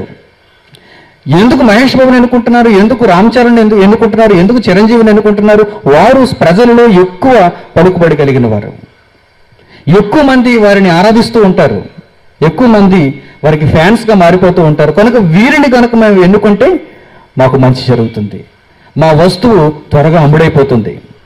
ప్రియమైన వారలారా, భూమి మీద చాలా చిన్న వాటికి మనం రాయబారులు చూస్తున్నాం. చిన్న వస్తువులను పరిచయం చేయడానికి మనం రాయబారులను చూస్తున్నాం. ఈ రాయబారులు ఎలాంటి వారంటేనండి, ఆ వస్తువును పరిచయం చేయడానికి చాలా డబ్బు వారు తీసుకుంటారు. ఒక చిన్ని సబ్బును వారు ప్రమోట్ చేయాలంటే కనుక, రాయబారాన్ని లోకంలోనికి తీసుకుని వెళ్ళాలంటే కనుక లక్షల కోట్ల రూపాయలు వారు ఆ చిన్ని ప్రకటన కోసం వసూలు చేస్తారు. ఆ ప్రకటనను చూసి అనేక మంది మోసపోతారు. అవన్నీ నిజంగా అబద్ధపు మాటలేనండి. థమ్సప్ తాగిన వాడు నిజంగా కొండ మీద నుంచి అలా ఎలా దూకగలడు చెప్పండి? సబ్బు రాసుకున్నటువంటి బామ్మ మరల 25 ఏళ్ల యువతలో ఎలా తయారైపోతుంది చెప్పండి? ఇవన్నీ సాధ్యం కాని పనులు, ఇవన్నీ సాధ్యం కాని పనులు. కానీ సాధ్యమయ్యేటట్టుగా మనకు వీడియోలలో చూపిస్తూ దానికి నేనే సాక్ష్యం అంటూ ఈ రాయిబారు వచ్చి నిలబడటం, ప్రతి ఒక్కరు దానిని చూసి గుడ్డిగా కొనుక్కోవటం, ఇదంతా మనకు సమాజంలో కనిపిస్తున్నటువంటి ప్రక్రియ. ప్రియమైన వారలారా, యేసుక్రీస్తు మాత్రం ఏ రోజు అలా చేయలేదండి. యేసుక్రీస్తు తీసుకువచ్చింది ఒక నమ్మకమైన వాక్యం. యేసుక్రీస్తు క్రొత్త నిబంధనకు ఒక మధ్యవర్తిగా వచ్చాడు. యేసుక్రీస్తు నేర్పించినటువంటి జ్ఞానం అసలు సిసలైనటువంటి జ్ఞానం అండి. అందులో ఏమాత్రం మలినం లేదు, కల్మషం లేదు. కానీ సమాజం ఎందుకో దానిని మతంగా ముద్ర వేసింది. యేసుక్రీస్తును ఒక మత వ్యవస్థాపకుడిగా కాగడం చూసింది, కానీ రాయబారిగా మాత్రం చూడలేకపోతుంది. దేవుడితో మనలను సమాధానపరిచే ఒక మంచి రాయబారి అని యేసుక్రీస్తుని గురించి నమ్మలేకపోతుంది ఈ సమాజం. నిజంగా ఎప్పుడూ మనిషికి మంచి చేదుగానే ఉంటుంది, చెడు తీయగానే ఉంటుంది. ఏదైతే మనల్ని మోసం చేస్తుందో దానికి మనిషి త్వరగా అట్రాక్ట్ అవుతాడు, ఆకర్షింపబడతాడు. ఏదైతే మనకు మంచి చేస్తుందో, దీర్ఘకాలిక ప్రయోజనాన్ని ఇస్తుందో దానికి మనిషి త్వరగా ఆకర్షితుడు కాలేడండి, త్వరగా ఆకర్షితుడు కాలేడు. కనుక దేవుడు తన జ్ఞానంలో రాస్తున్నటువంటి ఈ మాటల చేత మరలా మనుషులను ఆకర్షించాలి అనుకుంటున్నాడు. యేసుక్రీస్తు ఒక మధ్యవర్తిగా వచ్చాడు. దేవుని యొక్క కోపాన్ని ఆపటానికి, భూమి మీద ఉన్నటువంటి మనుషులను దేవునితో సమాధానపరచటానికి యేసుక్రీస్తు ఒక మంచి రాయబారిగా వచ్చాడు. లూకాసు వార్తలో ఆయన ఎంత గొప్ప రాయబారో అక్కడ చెబుతున్నాడు. జాగ్రత్తగా మనం చూద్దాం. లూకాసు వార్త 13వ అధ్యాయం జాగ్రత్తగా చూడండి. లూకాసు వార్త 13వ అధ్యాయము 6వ వచనం నుంచి. లూకాసు వార్త 13వ అధ్యాయము 6వ వచనం నుంచి జాగ్రత్తగా చూడండి. మరియు ఆయన వారితో ఉపమానం చెప్పెను. ఒక మనుషుని ద్రాక్ష తోటలో అంజూరపు చెట్టు ఒకటి నాటబడి ఉండెను. అతడు దాని పండ్లు వెదక వచ్చినప్పుడు ఏమీ దొరకలేదు. భూమి మీద ఉన్న మనుషులను దేవుడు నాటి పరలోకంలో ఆయన ఉంటున్నాడు. భూమి మీద ఉన్నటువంటి మనుషులను నాటి ఆయన పరలోకంలో ఉంటున్నాడు. నాటబడినటువంటి మొక్కలను ఒక్కసారి దేవుడు చూసినప్పుడు వాటి యందు ఫలమేమీ పరలోకంలో ఉన్న తండ్రికి కనిపించటం లేదు. ఎంతమంది మనుషులు చెప్పండి? ఎన్ని విధాలుగా మనుషులను దేవుడు కాపాడుతున్నాడు చెప్పండి? ఎన్ని విధాలుగా మనుషుల కొరకు దేవుడు అర్పణ అవుతున్నాడు చెప్పండి? కానీ మనిషిలో మాత్రం ఏ ఫలము లేదు. ఏ మనుషులైనా దారిని వెళ్ళిపోయేవాడిని ఆపి, ఏంటయ్యా నీ బ్రతుకు పరమార్థం, నువ్వు ఎందుకొరకయ్యా జీవిస్తున్నావు, ఎందుకయ్యా ఇంత వేగంతో వెళుతున్నావు, ఏంటయ్యా నీ గమ్యస్థానం, దేవుడంటే నీకు ఎంతవరకు తెలుసయ్యా అంటే ఏమీ చెప్పలేని మనిషి. అసలు అతనిలో ఫలములు ఏమున్నాయి చెప్పండి? దేవుని గురించి అర్థం కాదు. పరలోకంలో ఉన్న దేవుని మనసులో ఏముందో తెలియదు. అసలు దేవుడు తన సంకల్పంలో ఏమి రాసుకున్నాడో తెలియదు. ఇంతమంది మనుషులు మన తరంలో ఎందుకు పుడుతున్నారో తెలియదు. చావు బ్రతుకుల మధ్య ఉన్నటువంటి ఈ పరమార్థం ఏంటో తెలియదు. మనిషి మరణించిన తర్వాత ఏం జరుగుతుందో ఎవరికీ తెలియదు. అసలు ఎవరిలో ఫలములు ఉన్నాయండి? ఎవరిలో ఫలములు ఉన్నాయి చెప్పండి? శరీరపు సంబంధమైనటువంటి బ్రతుకుని గురించి అడుగుతారా? చాలా చెబుతాడు, కహానీలేవన్నీ. ఒక్కసారి మనిషిని మీరు కదిపి ఆ గ్రామ చౌడి దగ్గర తీసుకుని వెళ్ళి కూర్చోబెట్టి శరీరానికి సంబంధించిన ఏమైనా అడిగారనుకోండి, చాలా చెబుతాడు. శరీర సంబంధమైన ఈ 60 ఏళ్ళ 70 ఏళ్ళ బ్రతుకులో ఈ జీవితకాలానికి సంబంధించి మనిషి ఘంటాపదంగా చెప్పగలడు. అదే పనిగా దాని గురించి మాట్లాడగలడు. కానీ ఆత్మను గూర్చి అయితే మనిషి దగ్గర ఒక్క ముక్క కూడా లేదు. మనిషి మరణించిన తర్వాత ఏం జరుగుతుంది? అసలు ఆత్మజ్ఞానం ఏంటి? శరీరాన్ని గూర్చి కాదు నువ్వు మాట్లాడవలసింది, ఆత్మను గూర్చి చెప్పు అనగానే మనిషిలో ఒక్క ఫలం కూడా లేదండి. అందుకే పరలోకంలో ఉన్న దేవుడు భూమి మీద నాటబడినటువంటి మనుషులను చూస్తే ఫలమేమీ లేనందున ఎందుకు ఈ చెట్లు, ఎందుకు ఈ మనుషులు, వీటన్నిటిని నరికేద్దాం అనుకుంటున్నాడు దేవుడు, వీటన్నిటిని తీసేద్దాం అనుకుంటున్నాడు దేవుడు. నిజంగా ఆయనకు కోపం వచ్చినప్పుడు భూమి మీద ఉన్న మనుషులందరినీ తీయటానికి ఆయన ఎప్పుడూ ఆలోచిస్తాడు. నోహు జలప్రళయం చరిత్రలో చాలా మందికి తెలుసు. ఆ జలప్రళయానికి ముందటి దినములలో నోవహును ఆ చుట్టూ జీవిస్తున్నటువంటి సమాజాన్ని దేవుడు చూసినప్పుడు ఏమనుకుంటున్నాడు? ఆయన తన హృదయంలో నొచ్చుకుంటున్నాడు. మనుషులను చేసినందుకు దేవుడు హృదయంలో నొచ్చుకుంటున్నాడు అని రాయబడింది చూడండి. ఎందుకు నేను ఈ మొక్కలు వేశాను? మీ పెరట్లో ఫలము రానటువంటి మొక్కలను మీరు వేశారనుకోండి, కొంతకాలం తర్వాత ఈ మొక్కల వల్ల ఏమీ ప్రయోజనం లేదు, ఇవి ఎదగవు, వీటి వలన ఫలము కూడా రాదు అని మీకు తెలిసిందనుకోండి, మీరు ఏమనుకుంటారు? ఇంతకాలం నన్ను భ్రమపరిచింది ఈ మొక్క, దీని నుంచి ఏదో ఒక ఫలం వస్తుంది అనుకున్నాను, ఇది ఏపుగా పెరుగుతుంది అనుకున్నాను, దీని వలన నాకు లాభం కలుగుతుంది అనుకున్నాను, అందుకొని నేను ఈ మొక్కను నా పెరట్లో వేసుకున్నాను. కానీ లాభం రాదని తెలిసిన తర్వాత మీరు ఏం చేస్తారు? దానిని తీసి ఆ స్థానంలో మరొక క్రొత్త మొక్కను, లాభం వచ్చే మొక్కను మీరు వేసుకుంటారు. ప్రియమైన వారలారా, దేవునికి కూడా మనుషుల వలన లాభం లేదని తెలిసినప్పుడు అసలు వీరు ఎందుకు బ్రతుకుతున్నారు? తినటం, వారి బ్రతుకు కార్యక్రమాలలో వారు ఉండటం, ఆ తర్వాత జీవించటం, మరణించటం, తర్వాత సరాసరి వారు వెళ్ళకూడని ప్రదేశానికి వెళ్ళిపోవటం, ఇదేనా మనిషి బ్రతుకు పరమార్థం? ఇందుకొరకైనా ప్రతిరోజు నేను మనిషిని కూర్చి ఆలోచించాలి, కనుక వీరిని తీసేయాలి, వీరిని భూమి మీద లేకుండా చేయాలి అనుకుంటున్నప్పుడు దేవునికి ఎవరు అడ్డుపడుతున్నారో చూడండి. ఆ మంచి సందర్భంలో యేసుక్రీస్తు పలుకుతున్న మంచి ఉపమానం చూడండి. పరలోకంలో ఉన్నటువంటి దేవుడు ఒక ద్రాక్ష తోట యజమానిగా ఏం చేస్తున్నాడు చూడండి. ఒక మనుషుని ద్రాక్ష తోటలో అంజూరపు చెట్టు ఒకటి నాటబడి ఉండెను. అతడు దాని పండ్లు వెదక వచ్చినప్పుడు ఏమీ దొరకలేదు, కనుక అతడు ఇదిగో 3 ఏండ్ల నుండి నేను అంజూరపు చెట్టున పండ్లు వెదక వచ్చుచున్నాను, కానీ ఏమీ దొరకలేదు, దీనిని నరికివేయము, దీని వలన ఈ భూమి ఎలా వ్యర్థమైపోవాలని ద్రాక్ష తోటమాలితో చెప్పాను. దీనిని నరికేయండి, దీన్ని నరికేయండి, ఈ అంజూరపు చెట్టు వలన నాకు ఏమీ ప్రయోజనం లేదు, 3 ఏళ్లగా చూస్తున్నాను అంటున్నాడు దేవుడు. అంటే దేవుడు మనిషికి కొంత సమయాన్ని ఇచ్చాడు, కొంతకాలం ఇచ్చాడు. ఆ కాలంలో ప్రతి సమయంలో దేవుడు మనిషి దగ్గర ఫలాలను చూస్తున్నాడు, వెతుకుతూ వస్తున్నాడు. కానీ అలా వెదక వచ్చినప్పుడు ఏ ఒక్క ఫలము దేవునికి దొరకకపోవటం వల్ల దేవుడు ఏమనుకుంటున్నాడు? ఒకనొక నిర్ణయానికి వచ్చేస్తున్నాడు, ఈ చెట్టు వలన నాకు ఉపయోగం లేదు కనుక ఈ చెట్టును భూమి మీద తీసేయాలనుకుంటున్నాడు. అప్పుడు ఎవరు మధ్యలోకి వస్తున్నారు చూడండి. ఒక ద్రాక్ష తోట మాలి ఏమంటున్నాడు చూడండి. తోటమాలి ఏమంటున్నాడు చూడండి. 8వ వచనం, అయితే వాడు, అయ్యా నేను దాని చుట్టూ త్రవ్వుతాను అంటున్నాడు. అయ్యా కొంతకాలం నువ్వు ఓపిక పట్టు, 3 సంవత్సరాలు ఆగావు, ఇంకొక సంవత్సరం కాలం నాకు సమయం ఇవ్వు. ఈ సంవత్సర కాలంలో నేను ఏం చేస్తానో తెలుసా? దాని చుట్టూ త్రవ్వి ఎరువు వేయనంత మట్టుకు ఈ సంవత్సరము కూడా ఉండనివ్వు. 3 ఏళ్ళు నువ్వు చూసావు, ఇంకొక 7 ఉండనివ్వా అని అడుగుతున్నాడు. మనిషి ఏమనుకుంటాడో తెలుసా అండి? 60 ఏళ్ళు రాగానే మనిషి ఏమనుకుని ఎలా భ్రమపడుతున్నాడో తెలుసా? దేవుని ఆశీర్వాదం వల్ల నేను 60 ఏళ్ళు జీవించేశాను అనుకుంటున్నాడు. దేవుడు నాకు ఇచ్చిన ఆయుష్, ఆయన ఆశీర్వాదం, ఆయన కృప నా మీద ఉండటం వలన నేను 70 ఏళ్ళు జీవించగలిగాను, నేను పండు ముసలైపోయాను, నేను 100 ఏళ్ళు దాటేశాను అని మనిషి ఆ విషయంలో నిజంగా తప్పుడు అభిప్రాయంతో ఉన్నాడు. నిజంగా దేవుడు ఈ ఆయుష్ కాలాన్ని నీకు ఎందుకు ఇచ్చాడు, ఎందుకు పొడిగిస్తున్నాడు అంటే దాని వెనకున్న రహస్యం ఏంటో తెలుసా? నీ వలన దేవుడు ఫలములు ఆశిస్తున్నాడు. ఏంటా ఫలములు? ఏంటా ఫలములు? ఏవో కొన్ని పలహారాలు తీసుకొచ్చి దేవునికి ఇస్తావని కాదు, ఏదో నీవు దాచుకున్నటువంటి ధనం అంతటిలో 1%, 10% దేవునికి ఇస్తావని కాదు. నీ చిల్లర పైసలు దేవునికి అక్కర్లేదు, నీ పెరట్లో కాసినటువంటి చిన్ని చిన్ని ఫలములు దేవునికి అక్కర్లేదు. మరి ఏం కావాలి? ఆయన ఉపమాన రీతిలో చెబుతున్నాడు ఈ మాటలన్నీ. భూమి మీద ఉన్న మనిషి ఒక చెట్టు అయితే ఆ మనిషి ఆత్మఫలాలు ఫలించాలి, ఆత్మను గూర్చి అర్థమైన వాడుగా భూమి మీద బ్రతకాలి. అలాంటి వాడుగా మనిషి ఉండాలని దేవుడు కోరుకుంటూ ఇక్కడ ఉపమానాన్ని యేసుక్రీస్తు వారితో చెప్పిస్తూ ఏమంటున్నాడు తెలుసా?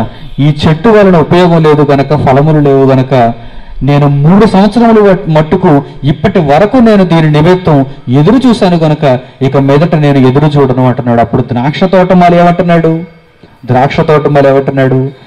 నేను మరొక సంవత్సరం కాలం నీ దగ్గర తీసుకోవాలనుకుంటున్నాను. ఈ చెట్టు చుట్టూ త్రవ్వి దానికి ఎరువు వేయినంత మట్టుకు ఈ సంవత్సరం కూడా ఉండనిమ్ము, అది ఫలించినా సరే లేని ఎడల నరికి వేయించమని ఆయనతో చెప్పాను. నరకడానికి వచ్చినటువంటి యజమానితో తోటమాలి ఏమంటున్నాడో తెలుసా? నీవు నరకడానికి వీలు లేదు, ఒక్క సంవత్సరం నన్ను చూసి నీవు ఈ యొక్క కాలాన్ని పొడిగించు అంటున్నాడు.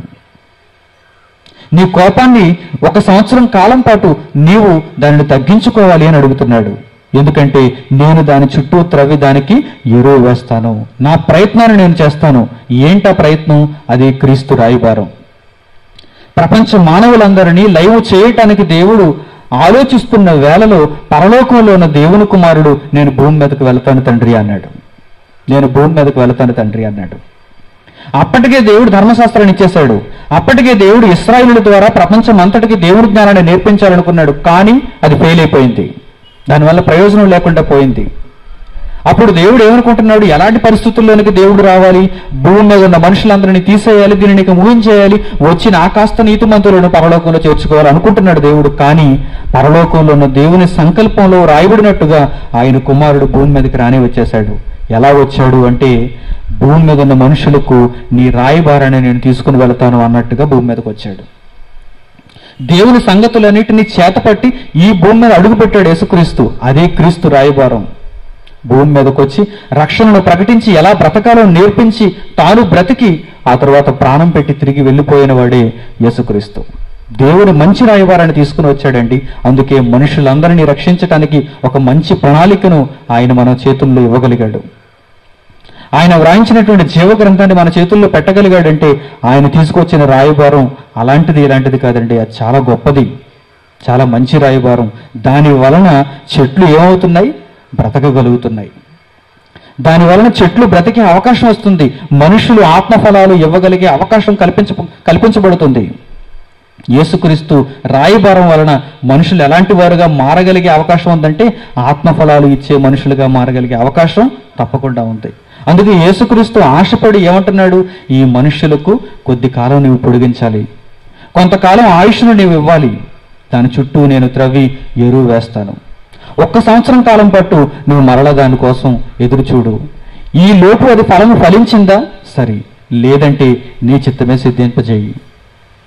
నీ ఇష్ట ప్రకారమే ఆ చెట్టును భూమి మీద లేకుండా చెయ్యి. కానీ నా వంతు ప్రయత్నాన్ని, నా రాయబారాన్ని కూడా నేను తీసుకుని వెళ్ళే అవకాశాన్ని నువ్వు కల్పించు తండ్రి అని దేవుణ్ణి యేసుక్రీస్తు అడిగి, దేవునికి నరులకు మధ్యవర్తిగా యేసుక్రీస్తు వచ్చాడు.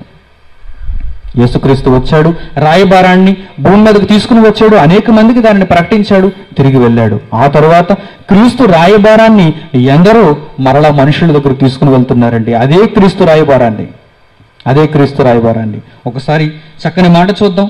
కొరింథీయులకు రాసిన 2వ పత్రిక చూడండి, 5వ అధ్యాయము. అపొస్తలుడైన పౌలు కొరింథీయులకు రాసిన 2వ పత్రిక 5వ అధ్యాయము 20వ వచనం జాగ్రత్తగా చూడండి.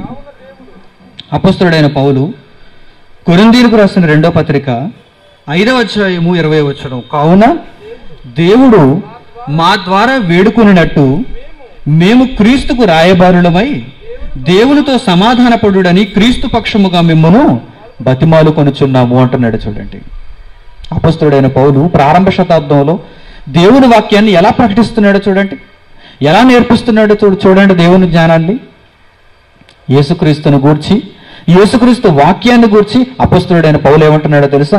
ఏదో మీ మధ్య మీ మీద మతం రుద్దడానికి మేము రాలేదంటున్నాడు అపొస్తలుడైన పౌలు. మతం రుద్దడానికి రాలేదు, మిమ్మల్నేదో ఒక మతంలోనికి లాగడానికి చేర్చడానికి రాలేదు. పరలోకంలో ఉన్న దేవుడు మనుషులందరికీ దేవుడు కనుక, ఆ దేవునికి మనుషులు దూరం అయిపోయారు కనుక మరలా సమాధానపరచడానికి యేసుక్రీస్తు వలన వచ్చినటువంటి రాయబారాన్ని మీకు పరిచయం చేయటానికి మేము వచ్చామంటున్నాడు. దాని నిమిత్తం మేము వచ్చామంటున్నాడు. ప్రపంచానికి ఇది అర్థమైన నాడు ఎవరంటే దీనిని మతం అని ద్వేషించేది? ప్రపంచంలో ఉన్న మనుషులందరికీ ఇది నిజంగా అర్థమైన నాడు ఎవరండి యేసుక్రీస్తును మత వ్యవస్థాపకుడు అనేది? మిగిలిన వారితో యేసుక్రీస్తును జమ కట్టకండి, మిగిలిన వాటితో దీనిని పోల్చకండి. ఎందుకంటే ఇది మహాజ్ఞానం.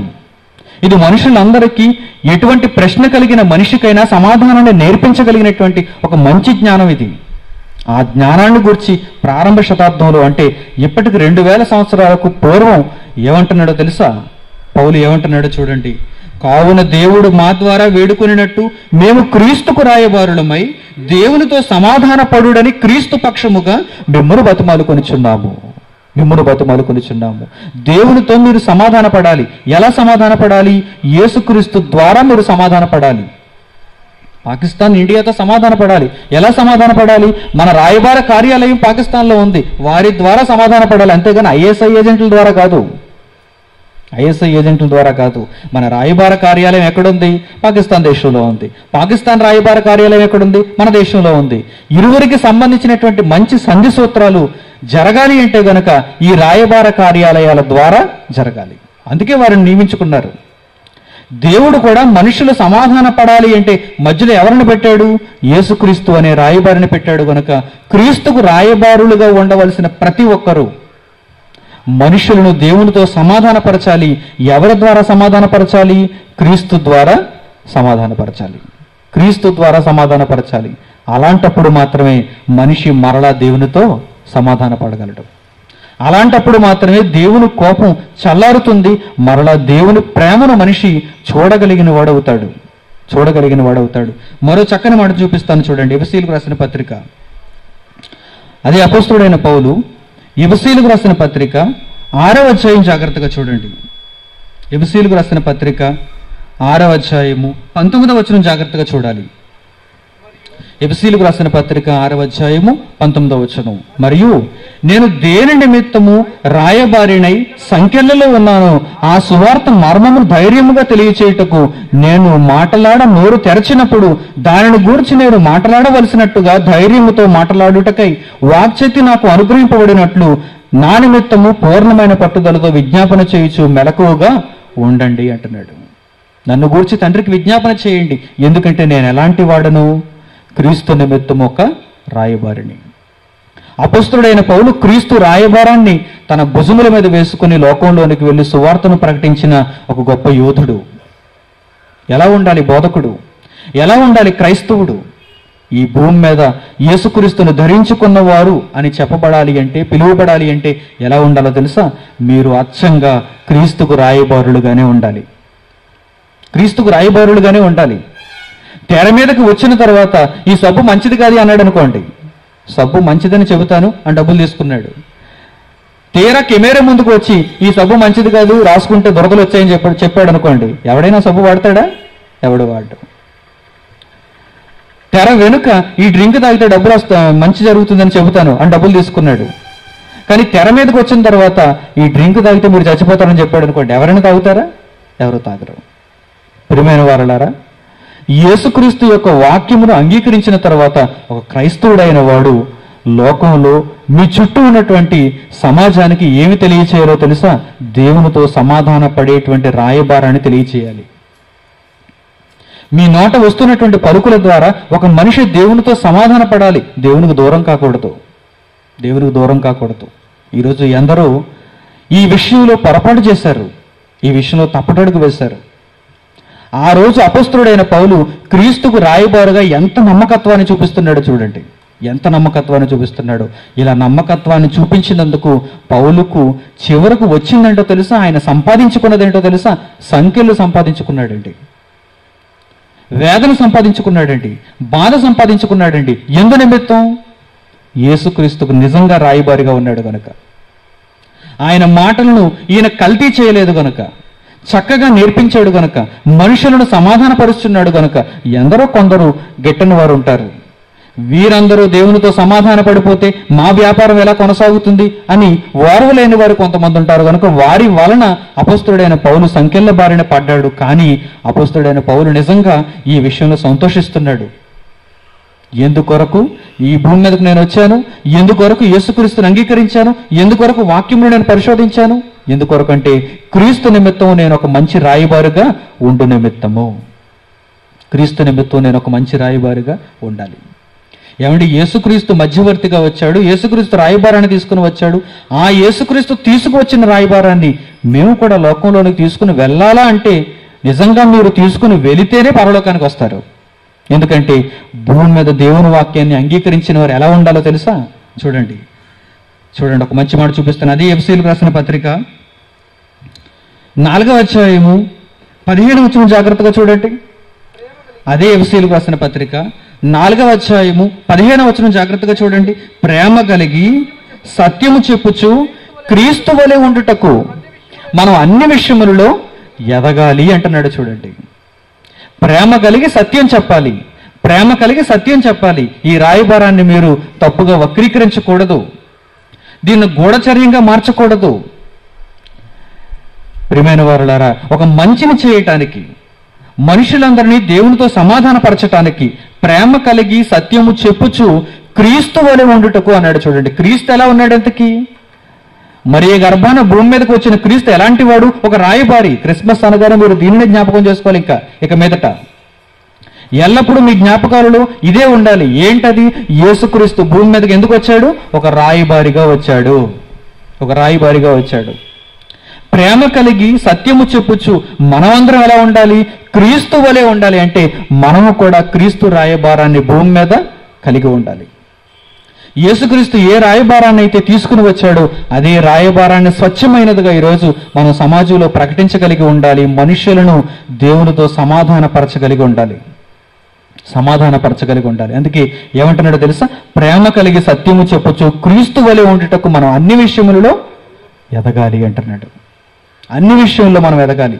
నిజంగా మీరు యేసుక్రీస్తును అంగీకరించిన తర్వాత, వాక్యం చేతపట్టిన తర్వాత, అనేక మాటలు విన్న తర్వాత మీ చుట్టూ ఉన్న సమాజానికి మీరు ఎలా కనిపించాలి అంటే క్రీస్తుకు రాయబారులుగానే కనిపించాలి, క్రీస్తుకు రాయబారులుగానే కనిపించాలి. ఎందుకంటే మీలో ఫలాలను దేవుడు చూడాలి అనుకుంటున్నాడు. ఆ ఫలాలను బట్టి మిమ్మల్ని మరలా తన లోకానికి ఆహ్వానించాలి అనుకుంటున్నాడు. ఈ చెట్టును ఉంచాలా లేదా అన్నది దేవుడు నిర్ణయించాలి. అంటే మీ జీవితకాలం ముగిసేంత వరకు మీరు చక్కగా దేవుని కొరకు పనిచేసేవారై, క్రీస్తు రాయబారాన్ని కలిగిన వారై, మీ వలన, మీ జీవితం వలన పరలోకంలో ఉన్న దేవుడు సంతోషించగలిగిన వాడై ఉండాలి. ప్రియమైన వారలారా, జాగ్రత్తగా ఆలోచించండి. ఇకపోతే సామెతల గ్రంథంలో ప్రసంగి తన జ్ఞానంతో రాయబారాన్ని గురించి ఒక చక్కని మాట మాట్లాడాడు. దానిని గురించి కూడా ఒకసారి మనం జ్ఞాపకం చేసుకుందాం. సామెతల గ్రంథము 13వ అధ్యాయం జాగ్రత్తగా చూడండి. సామెతల గ్రంథము 13వ అధ్యాయము 17వ వచనం జాగ్రత్తగా మీ గ్రంథంలో చూడండి. సామెతల గ్రంథము 13వ అధ్యాయము 17వ వచనం. దుష్టుడైన దూత కీడులకు లోబడును, నమ్మకమైన రాయబారి ఔషధం వంటివాడు.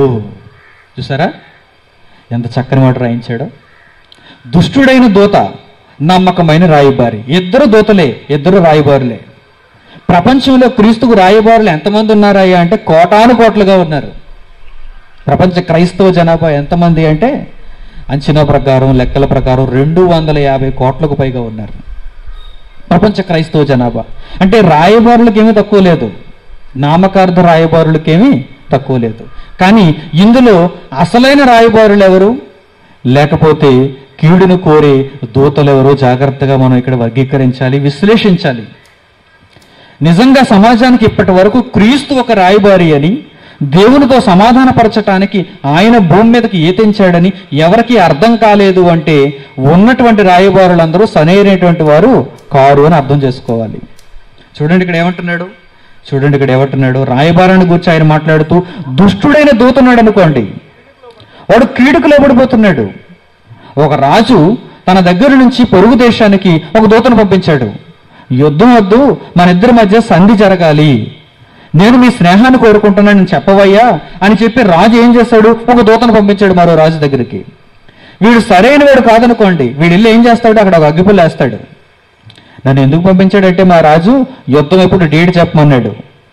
నన్ను ఎందుకు పంపించాడంటే మా రాజు ఆయన చేతిలో నువ్వు క్షణాల్లో ఓడిపోతావంట, అలా చెప్పమన్నాడు అని చెప్పాడు అనుకోండి. వీడేమైపోతాడు? దుష్టుడైన దూతగా మారిపోతాడు. వీడిని గురించి ఏమని రాయబడింది? దుష్టుడైన దూత కీడుకు లోబడును అని రాయబడింది. చూడండి, అంటే వీడు కీడును కోరుకుంటాడు, వీడు నాశనాన్ని కోరుకుంటాడు, వీడు తాత్కాలికమైన స్వలాభాన్ని కోరుకుంటాడు, వీడు పరలోకాన్ని వీరు కోరుకోరు, దేవుని యొక్క మహాజ్ఞానాన్ని వీరు కోరుకోడు. ప్రియమైన వారలారా, జాగ్రత్తగా ఆలోచించండి. దుష్టుడైన దూతలు కూడా సమాజంలో ఉంటారు.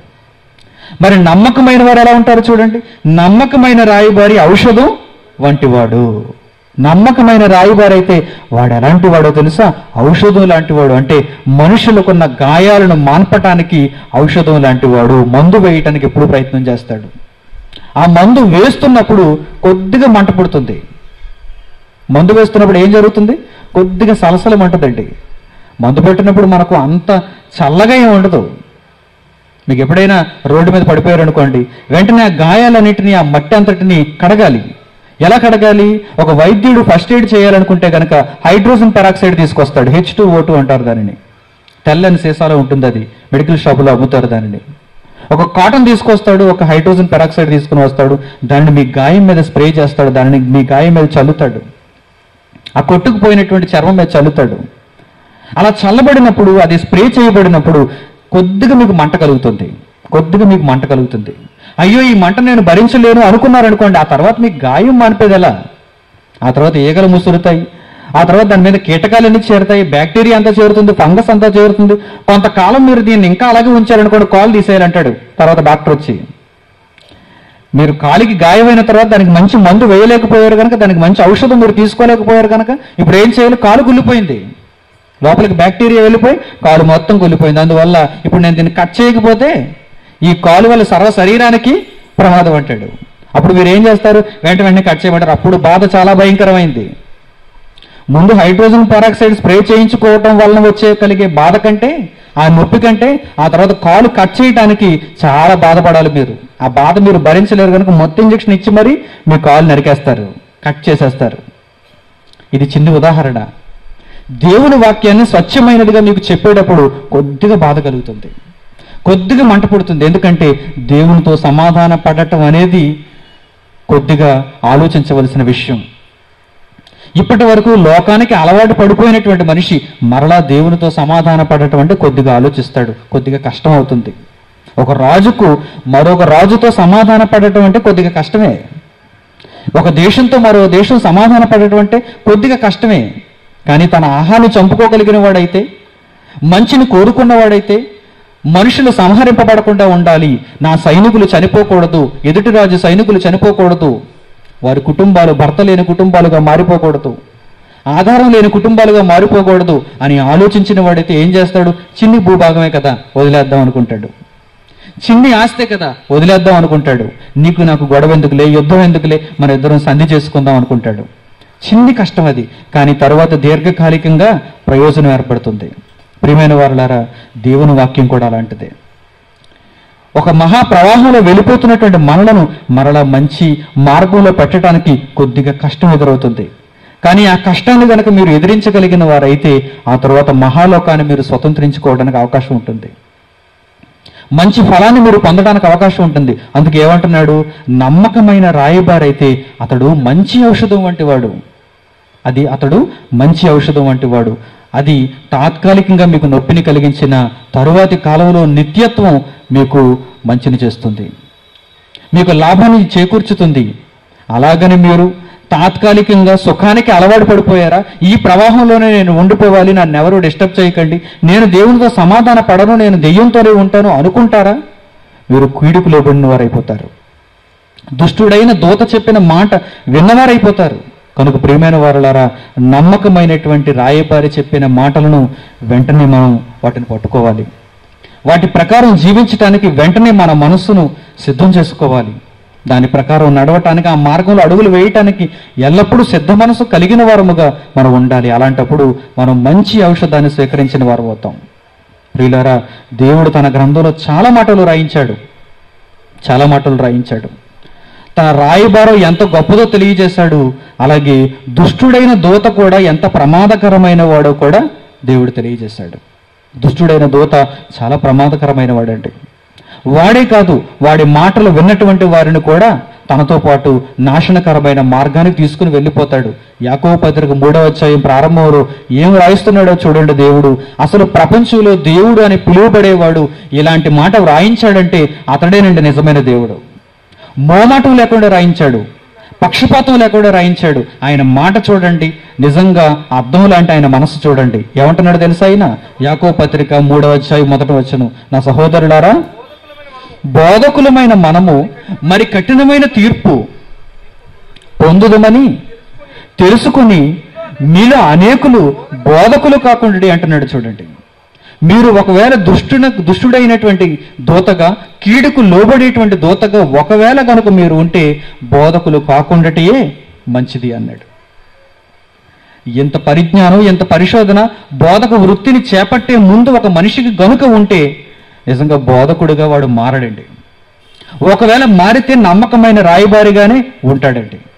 ఇంత ఆలోచన మనిషికి లేదండి. ఏ భూమి మీద ఏ ఉద్యోగం దొరకకపోతే బైబిల్ ఉద్యోగం పట్టుకుంటున్నాడు. అందుకే ఈరోజు నమ్మకమైన రాయబారి కాస్త ఎలా మారిపోతున్నాడు? దుష్టుడైన దూతగా మారిపోతున్నాడు. ఏదో ఒక జెండా క్రిందకు వెళ్తున్నాడు, ఏదో ఒక సంస్థ క్రిందకు వెళ్తున్నాడు, ఏదో లాభాన్ని అప్పటికప్పుడు చేకూర్చేటువంటి ఒక సంస్థ కిందకు వెళ్ళిపోతున్నాడు, ఒక డినామినేషన్ కిందకు వెళ్ళిపోతున్నాడు. ప్రియమైన వారులారా, అసలు దేవుని సంకల్పం ఏంటి? ఈరోజు మనుషులు చేస్తున్నది ఏంటి? మీరు ఆలోచించండి. సమాజం అంతటినీ దేవునితో సమాధానపరచడానికి ఒక మంచి రాయబారాన్ని ఆయన ఇస్తే వీరెలా మారిపోతున్నారు? తాత్కాలిక ప్రయోజనాల కోసం ధనాశకు లోబడిన వారుగా మారి వీరు ఎలా మారిపోతున్నారంటే చాలా దౌర్భాగ్యులుగా మారిపోతున్నారు. పేతురు తన పత్రికలో వీరిని గూర్చి చాలా కఠినంగా మాట్లాడాడు. చాలా మంచి విషయాలు రాయించాడు. ఒకసారి చూద్దాం దానిని కూడా. పేతురు రాసినటువంటి 2వ పత్రిక 2వ అధ్యాయము ప్రారంభం నుంచి చూడండి ఒక్కసారి. పేతురు రాసిన 2వ పత్రిక 2వ అధ్యాయం 1వ వచనం నుంచి, మరియు అబద్ధ ప్రవక్తలు ప్రజలలో ఉండిరి. అబద్ధ ప్రవక్తలు ప్రజలలో ఉండిరి. వీరందరూ ఎవరు? నమ్మకమైన రాయబారులైతే కాదు. క్రీస్తుకు రాయబారులు అసలే కాదు. క్రీస్తుకు రాయబారులు ఎలా ఉండాలి? క్రీస్తు వాక్యాన్ని బహిరంగముగా ప్రకటించే ఒక గొప్ప యోధులుగా ఉండాలి. అంతేగాని 4 గోడల మధ్య భజన చేసుకుంటాననేవారుగా ఉండకూడదు. చూడండి ఏమంటున్నాడు ఇక్కడ, జాగ్రత్తగా ఈ మాటలు పరిశీలించండి. మరియు అబద్ధ ప్రవక్తలు ప్రజలలో ఉండరి, అటువలనే మీలోనూ అబద్ధ బోధకులు ఉందురు. అబద్ధ బోధకులు మీలోనూ ఉందురు. ఏంటండి, ఎక్కడ రాయబడింది ఈ మాట? బైబిల్లోనైనా రాయబడింది, లేక ఏదైనా బాహ్య సంబంధమైన పుస్తకాల నుంచి రాయబడిన మాట తీసుకొచ్చి చెబుతున్నానా? లేదు, బైబిల్లో రాయబడింది. ఎవరి ప్రేరణ వల్ల రాయబడింది? పరిశుద్ధాత్మ ప్రేరణ వల్ల రాయబడింది. ఏం రాయబడింది? బోధకులను గురించి రాయబడింది. మీరు వింటున్న బోధ జాగ్రత్తగా మీరు చూసుకోవాలి. దేవుని ప్రణాళికకు గండి పడకూడదు. దేవుడు తన కుమారుని పరలోకంలో నుంచి భూమి మీదకి పంపించింది క్రీస్తు రాయబారు నిమిత్తం. ఆ తర్వాత అనేక మంది శిష్యులుగా, అపొస్తలులుగా ప్రారంభ శతాబ్దంలో బోధ చేసింది క్రీస్తు రాయబారు నిమిత్తం. నమ్మకమైన రాయబారిగా, ఔషధం వంటి వాడుగా, సమాజానికి మేలు చేసేవాడుగా, దేవునితో సమాధానపరిచేవాడుగా ఉండాలి. అలా ఉండని పక్షంలో వారు ఎలాంటి వారుగా మారిపోతున్నారు చూడండి. మీలోను అబద్ధ బోధకులు ఉందురు అన్నాడు. ప్రారంభ శతాబ్దంలో ఈ మాట వ్రాయించాడు. ఇదిగో 21వ శతాబ్దంలో కూడా ఆ బోధకులు మన మధ్య ఉండనే ఉన్నారు. అబద్ధ బోధకులు మీలో ఉందురు. వారు ఎలా ఉంటారో వారి క్రియల వల్ల మీరు తెలుసుకుంటారు. అబద్ధ బోధకుడని వాడి మెడలో ఏమీ బోర్డు ఉండదు. బాగా ఆలోచించాలి మీరు. వాడి పేరు దగ్గర నేను ఒక అబద్ధ బోధకుడిని అని ఎక్కడ వ్రాసుకోడు. వాడు అలా పరిచయం చేసుకోడు. అందరూ ఏమని పరిచయం చేసుకుంటారు? నేను గొప్ప బోధకుడిని, నేను మంచి బోధకుడిని, నా వలన ప్రజలందరూ పరలోకానికి వెళతారు అని చెప్పుకుంటాడు. కానీ ఒక వ్యక్తిని మనం ఆలోచించినప్పుడు ఆ వ్యక్తి యొక్క మాటలను బట్టి, ఆ వ్యక్తి యొక్క క్రియలను బట్టి ఆ వ్యక్తిని అంచనా వేయాలి అంటున్నాడు. ఏమంటున్నాడు ఇక్కడ? జాగ్రత్తగా చూడండి. పేతురు రాసిన 2వ పత్రిక 2వ అధ్యాయము 1వ వచనంలో ఏమంటున్నాడు? జాగ్రత్తగా చూడండి. అటువలనే మీలోనూ అబద్ధ బోధకులు ఉందురు, వీరు తమ్మును కొనిన ప్రభువును కూడా విసర్జించుచు. ప్రభు ఏం చేశాడు? నా రాయబారాన్ని తీసుకుని వెళ్తావా? తెర మీదకి వెళ్ళి కరెక్ట్గా క్రీస్తుని గురించి చెబుతావు కదా, ఇదిగో పెట్టేశాడు చేతిలో. వీళ్ళని కొనుక్కున్నాడు. వీళ్ళని ప్రభువు కొనుక్కున్నాడు. ప్రభు వెళ్ళిపోయాడు కదా. 2000 సంవత్సరాల క్రితం వచ్చాడు. క్రీస్తు రాయబారాన్ని ఈరోజు మనుషులుగా, భూమి మీద ఉన్నటువంటి దేవుని పిల్లలుగా ఉన్న వారి చేతుల్లో పెట్టాడు. వెళ్ళిపోయాడు. వారి చేతుల్లో పెట్టినప్పుడు ఏమని తీసుకున్నాడు ఆయన? వాగ్దానం ఏమని తీసుకున్నాడు? మంచి రాయబారాన్ని నువ్వు లోకంలో చెప్పాలి. క్రీస్తుని గురించి అసలైనటువంటి జ్ఞానాన్ని నువ్వు ప్రపంచంలో ప్రకటించాలి అని చెప్పి ఈ వాక్యాన్ని వారి చేతుల్లో పెట్టి యేసుక్రీస్తు వెళ్ళిపోయాడు. వారిని ప్రభు కొనుక్కున్నాడు. ఇప్పుడు వీరేం చేస్తున్నారు? ప్రభు వెళ్ళిపోయాడు కదా, మా చేతికి ఈ జీవగ్రంథాన్ని ఇచ్చి ప్రభు వెళ్ళిపోయాడు కదా, మమ్మల్ని కొనుక్కున్నాడులే. కానీ తెర మీదకి వెళ్ళి మేము ఏం చెప్పాలి? సబ్బు మంచిది కాదు. తెర మీదకి మేము వెళ్ళి ఏం చెప్పాలి? పలానా బట్టలు మంచివి కావు, పలానా చెప్పులు మంచివి కావు. నిజంగా అలాగే చెప్పారనుకోండి, ఆ రాయబారులు కూడా వెంటనే ఏం చేస్తారు? రికార్డు ఆఫ్ చేసేస్తారు. కానీ యేసుక్రీస్తు అలా చేయటం లేదండి. యేసుక్రీస్తు ఇంకా నమ్మకత్వాన్ని వారి మీద చూపిస్తున్నాడండి. వారు నా దగ్గర బాప్తిస్మం తీసుకున్నారు, నా పేరిట వారు బాప్తిస్మం తీసుకున్నారు, వారు ఇదే గ్రంథాన్ని చేతపట్టారు, వారు తండ్రికి ప్రార్థన చేస్తున్నారు, ప్రతినిత్యం నా కొరకు బ్రతకాలని ఆలోచనతో ఉన్నారు. కానీ వారు రాయబారాన్ని మాత్రం మార్చేశారు. దుష్టులైన వారుగా, కీడుకు లోబడిపోయినటువంటి వారుగా ఈరోజు క్రీస్తు రాయబారాన్ని లోకంలో ప్రకటించకుండా దుష్టుని యొక్క గూఢచార్యాన్ని మాత్రమే ప్రపంచంలో ప్రకటిస్తున్నారని యేసుక్రీస్తు ఒకవైపు బాధపడుతూ ఇదిగో ఈ మాటలు మనకు చెబుతున్నాడు. చూడండి, వారు ఎలాంటి వారట? వీరు తమను కొనిన ప్రభువును కూడా విసర్జించుచు తమకు తామే శీఘ్రముగా నాశనమును కలుగు చేసుకొనుచు నాశనకరమగు భిన్నాభిప్రాయములను రహస్యముగా బోధించుదురు అంటున్నాడు. చూడండి, నో పబ్లిక్ మీటింగ్. ప్రజలలోనికి వారు రారు. ఒకవేళ సత్యాన్ని పరిశోధించడానికి రండయ్యా, మీరు నేను కూర్చుందాం, వాక్యాన్ని పరిశోధిద్దాం, అందరిని కూర్చోబెడదాం, ప్రజల మధ్య దేవుని వాక్యాన్ని నేర్చుకుందాం అనేటువంటి మనసు వారికి ఉండదండి. వారు ఎలా ఉంటారట? రహస్యంగా భిన్నాభిప్రాయాలు బోధించుకుంటూ. ఎందుకంటే వారు ఎలాంటి దానిలో ఉన్నారు? సాతాను గూఢచర్యంలో ఉన్నారు కనుక. నమ్మకమైన రాయబారాన్ని వారు చూపించలేకపోతున్నారు కనుక, ఆ రాయబారం ఏంటో వారికి అర్థం కాలేదు కనుక వారు ఎలా ఉన్నారంటే రహస్యముగా భిన్నాభిప్రాయాలు బోధించేటువంటి దేవునికి విరోధులుగా మారిపోయారు. వారిని గురించి రాయబడిన మాటలలో దేవుని ఆవేదన మీరు అర్థం చేసుకోవాలి. యేసుక్రీస్తు ఇచ్చినటువంటి రాయబారం ఎంత గొప్పదో, సాతాను గూఢచర్యం అంత కఠినమైనది కనుక ప్రియమైనటువంటి వారులారా, సమాజాన్ని రక్షించటానికి క్రీస్తు రాయబారం చాలా గొప్పగా ఉపయోగపడుతుంది. కానీ అదే సమాజాన్ని దేవునికి దూరం చేయటానికి సాతాను గూఢచర్యం చాలా గొప్పగా పనిచేస్తుంది. కనుక ఈ విషయాలలో విజ్ఞత కలిగిన వారమై, ఈ జ్ఞానమును నేర్చుకున్న వారమై ఇక మీదట మనం మెలకువగా ఉండాలి. క్రీస్తు రాయబారాన్ని అంగీకరించిన వారముగా ఉండాలి. ఆ క్రీస్తు రాయబారాన్ని లోకానికి తెలియజేసే వారముగా మనం ఉండాలి. అన్ని విషయములలో ప్రేమ కలిగి సత్యము చెప్పి క్రీస్తు వలె ఉండుటకు మనం ఎదిగిపోయేవారుగా ఉండాలి. ఒకవైపు సాతాను గూఢచర్యాన్ని ఎక్కడైతే జరిపిస్తున్నారో, ఎవరైతే జరిపిస్తున్నారో వారికి ఈ వాక్యాన్ని నేర్పించి వారిని కూడా క్రీస్తు రాయబారులుగా మనం మార్చాలి. దేవుని యొక్క అంతిమ ఉద్దేశ్యం ఒక్కటే, అంతిమ లక్ష్యం ఒక్కటే, ప్రజలను మరలా నాతో సమాధానపరుచుకోవాలి. అందుకే ఆయన దీర్ఘశాంతంతో ఉన్నాడు. పేతురు రాసిన అదే పత్రిక చూడండి ఒక్కసారి, 3వ అధ్యాయము 9వ వచనం. పేతురు రాసిన 2వ పత్రిక 3వ అధ్యాయము 9వ వచనం జాగ్రత్తగా చూడండి. కొందరు ఆలస్యమని ఎంచుకున్నట్లు ప్రభువు తన వాగ్దానమును గూర్చి ఆలస్యము చేయువాడు కాడు గాని, ఎందుకు ఆలస్యం అవుతుందంటే ఎవరును నశింపవలనని ఇచ్చయింపక అందరూ మారు మనసు పొందవలనని కోరుచు మీ ఎడల దీర్ఘశాంతము కలిగిన వాడై ఉన్నాడు. దీర్ఘశాంతం ఎందుకు చెప్పండి? ప్రజల ఎడల యేసుక్రీస్తు, పరలోకమందున్న దేవుడు, పరిశుద్ధాత్ముడు ఎందుకు దీర్ఘశాంతంతో ఉన్నారు చెప్పండి? క్రీస్తు రాయబారాన్ని మనుషులు అర్థం చేసుకుంటారని, ఆ రాయబారంతో మనుషులు మరలా దేవునితో సంధికి వస్తారని, దేవునితో సమాధాన పడతారని, వారి పాపమును విడిచి నీతి మార్గంలో ప్రయాణించటానికి మనిషి మరలా ఆలోచిస్తాడని దేవుడు ఇంకా దీర్ఘశాంతంతో ఉంటున్నాడు. ఆ దీర్ఘశాంతాన్ని పరీక్షించక సమయం ఉండగానే యేసుక్రీస్తును అంగీకరించిన వారై ఆ రాయబారాన్ని చేపట్టి అనేక మందికి ఈ రాయబారాన్ని ప్రకటించేవారుగా ఉండాలని కోరుకుంటూ నా మాటలు ముగిస్తున్నాను. ప్రార్థన చేసుకుందాం. తలలు వంచి ప్రార్థనలు ఏకీభవించండి. పరలోకమందున్న మా తండ్రి, ఈ ఉదయపు తరగతిలో 2 పాఠముల ద్వారా మీ జ్ఞానమును మాకు నేర్పించి ఆలోచింపచేసి క్రీస్తు నిమిత్తమైన రాయబారం ఎంత గొప్పదో మాకు తెలియజేసినందుకు మీకు వందనములు చెల్లిస్తున్నాం. తండ్రి, కేవలం మీ మాటలు వినువారు మాత్రమే ఉండి మమ్మల్ని మేము మోసపుచ్చుకొనకుండా ఆ వాక్య ప్రకారము ప్రవర్తించుటకు మాకు సహాయం చేయండి.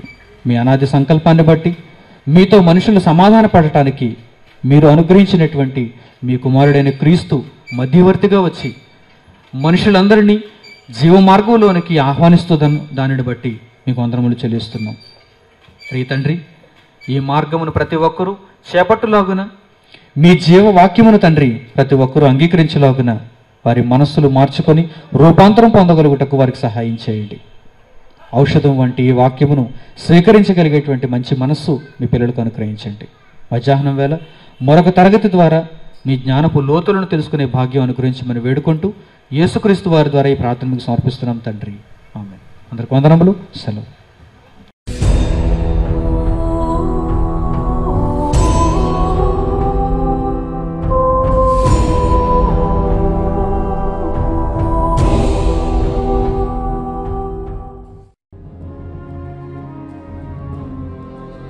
పరలోకంలో దేవుడున్నాడు, భూమి మీద మనుష్యులున్నారు.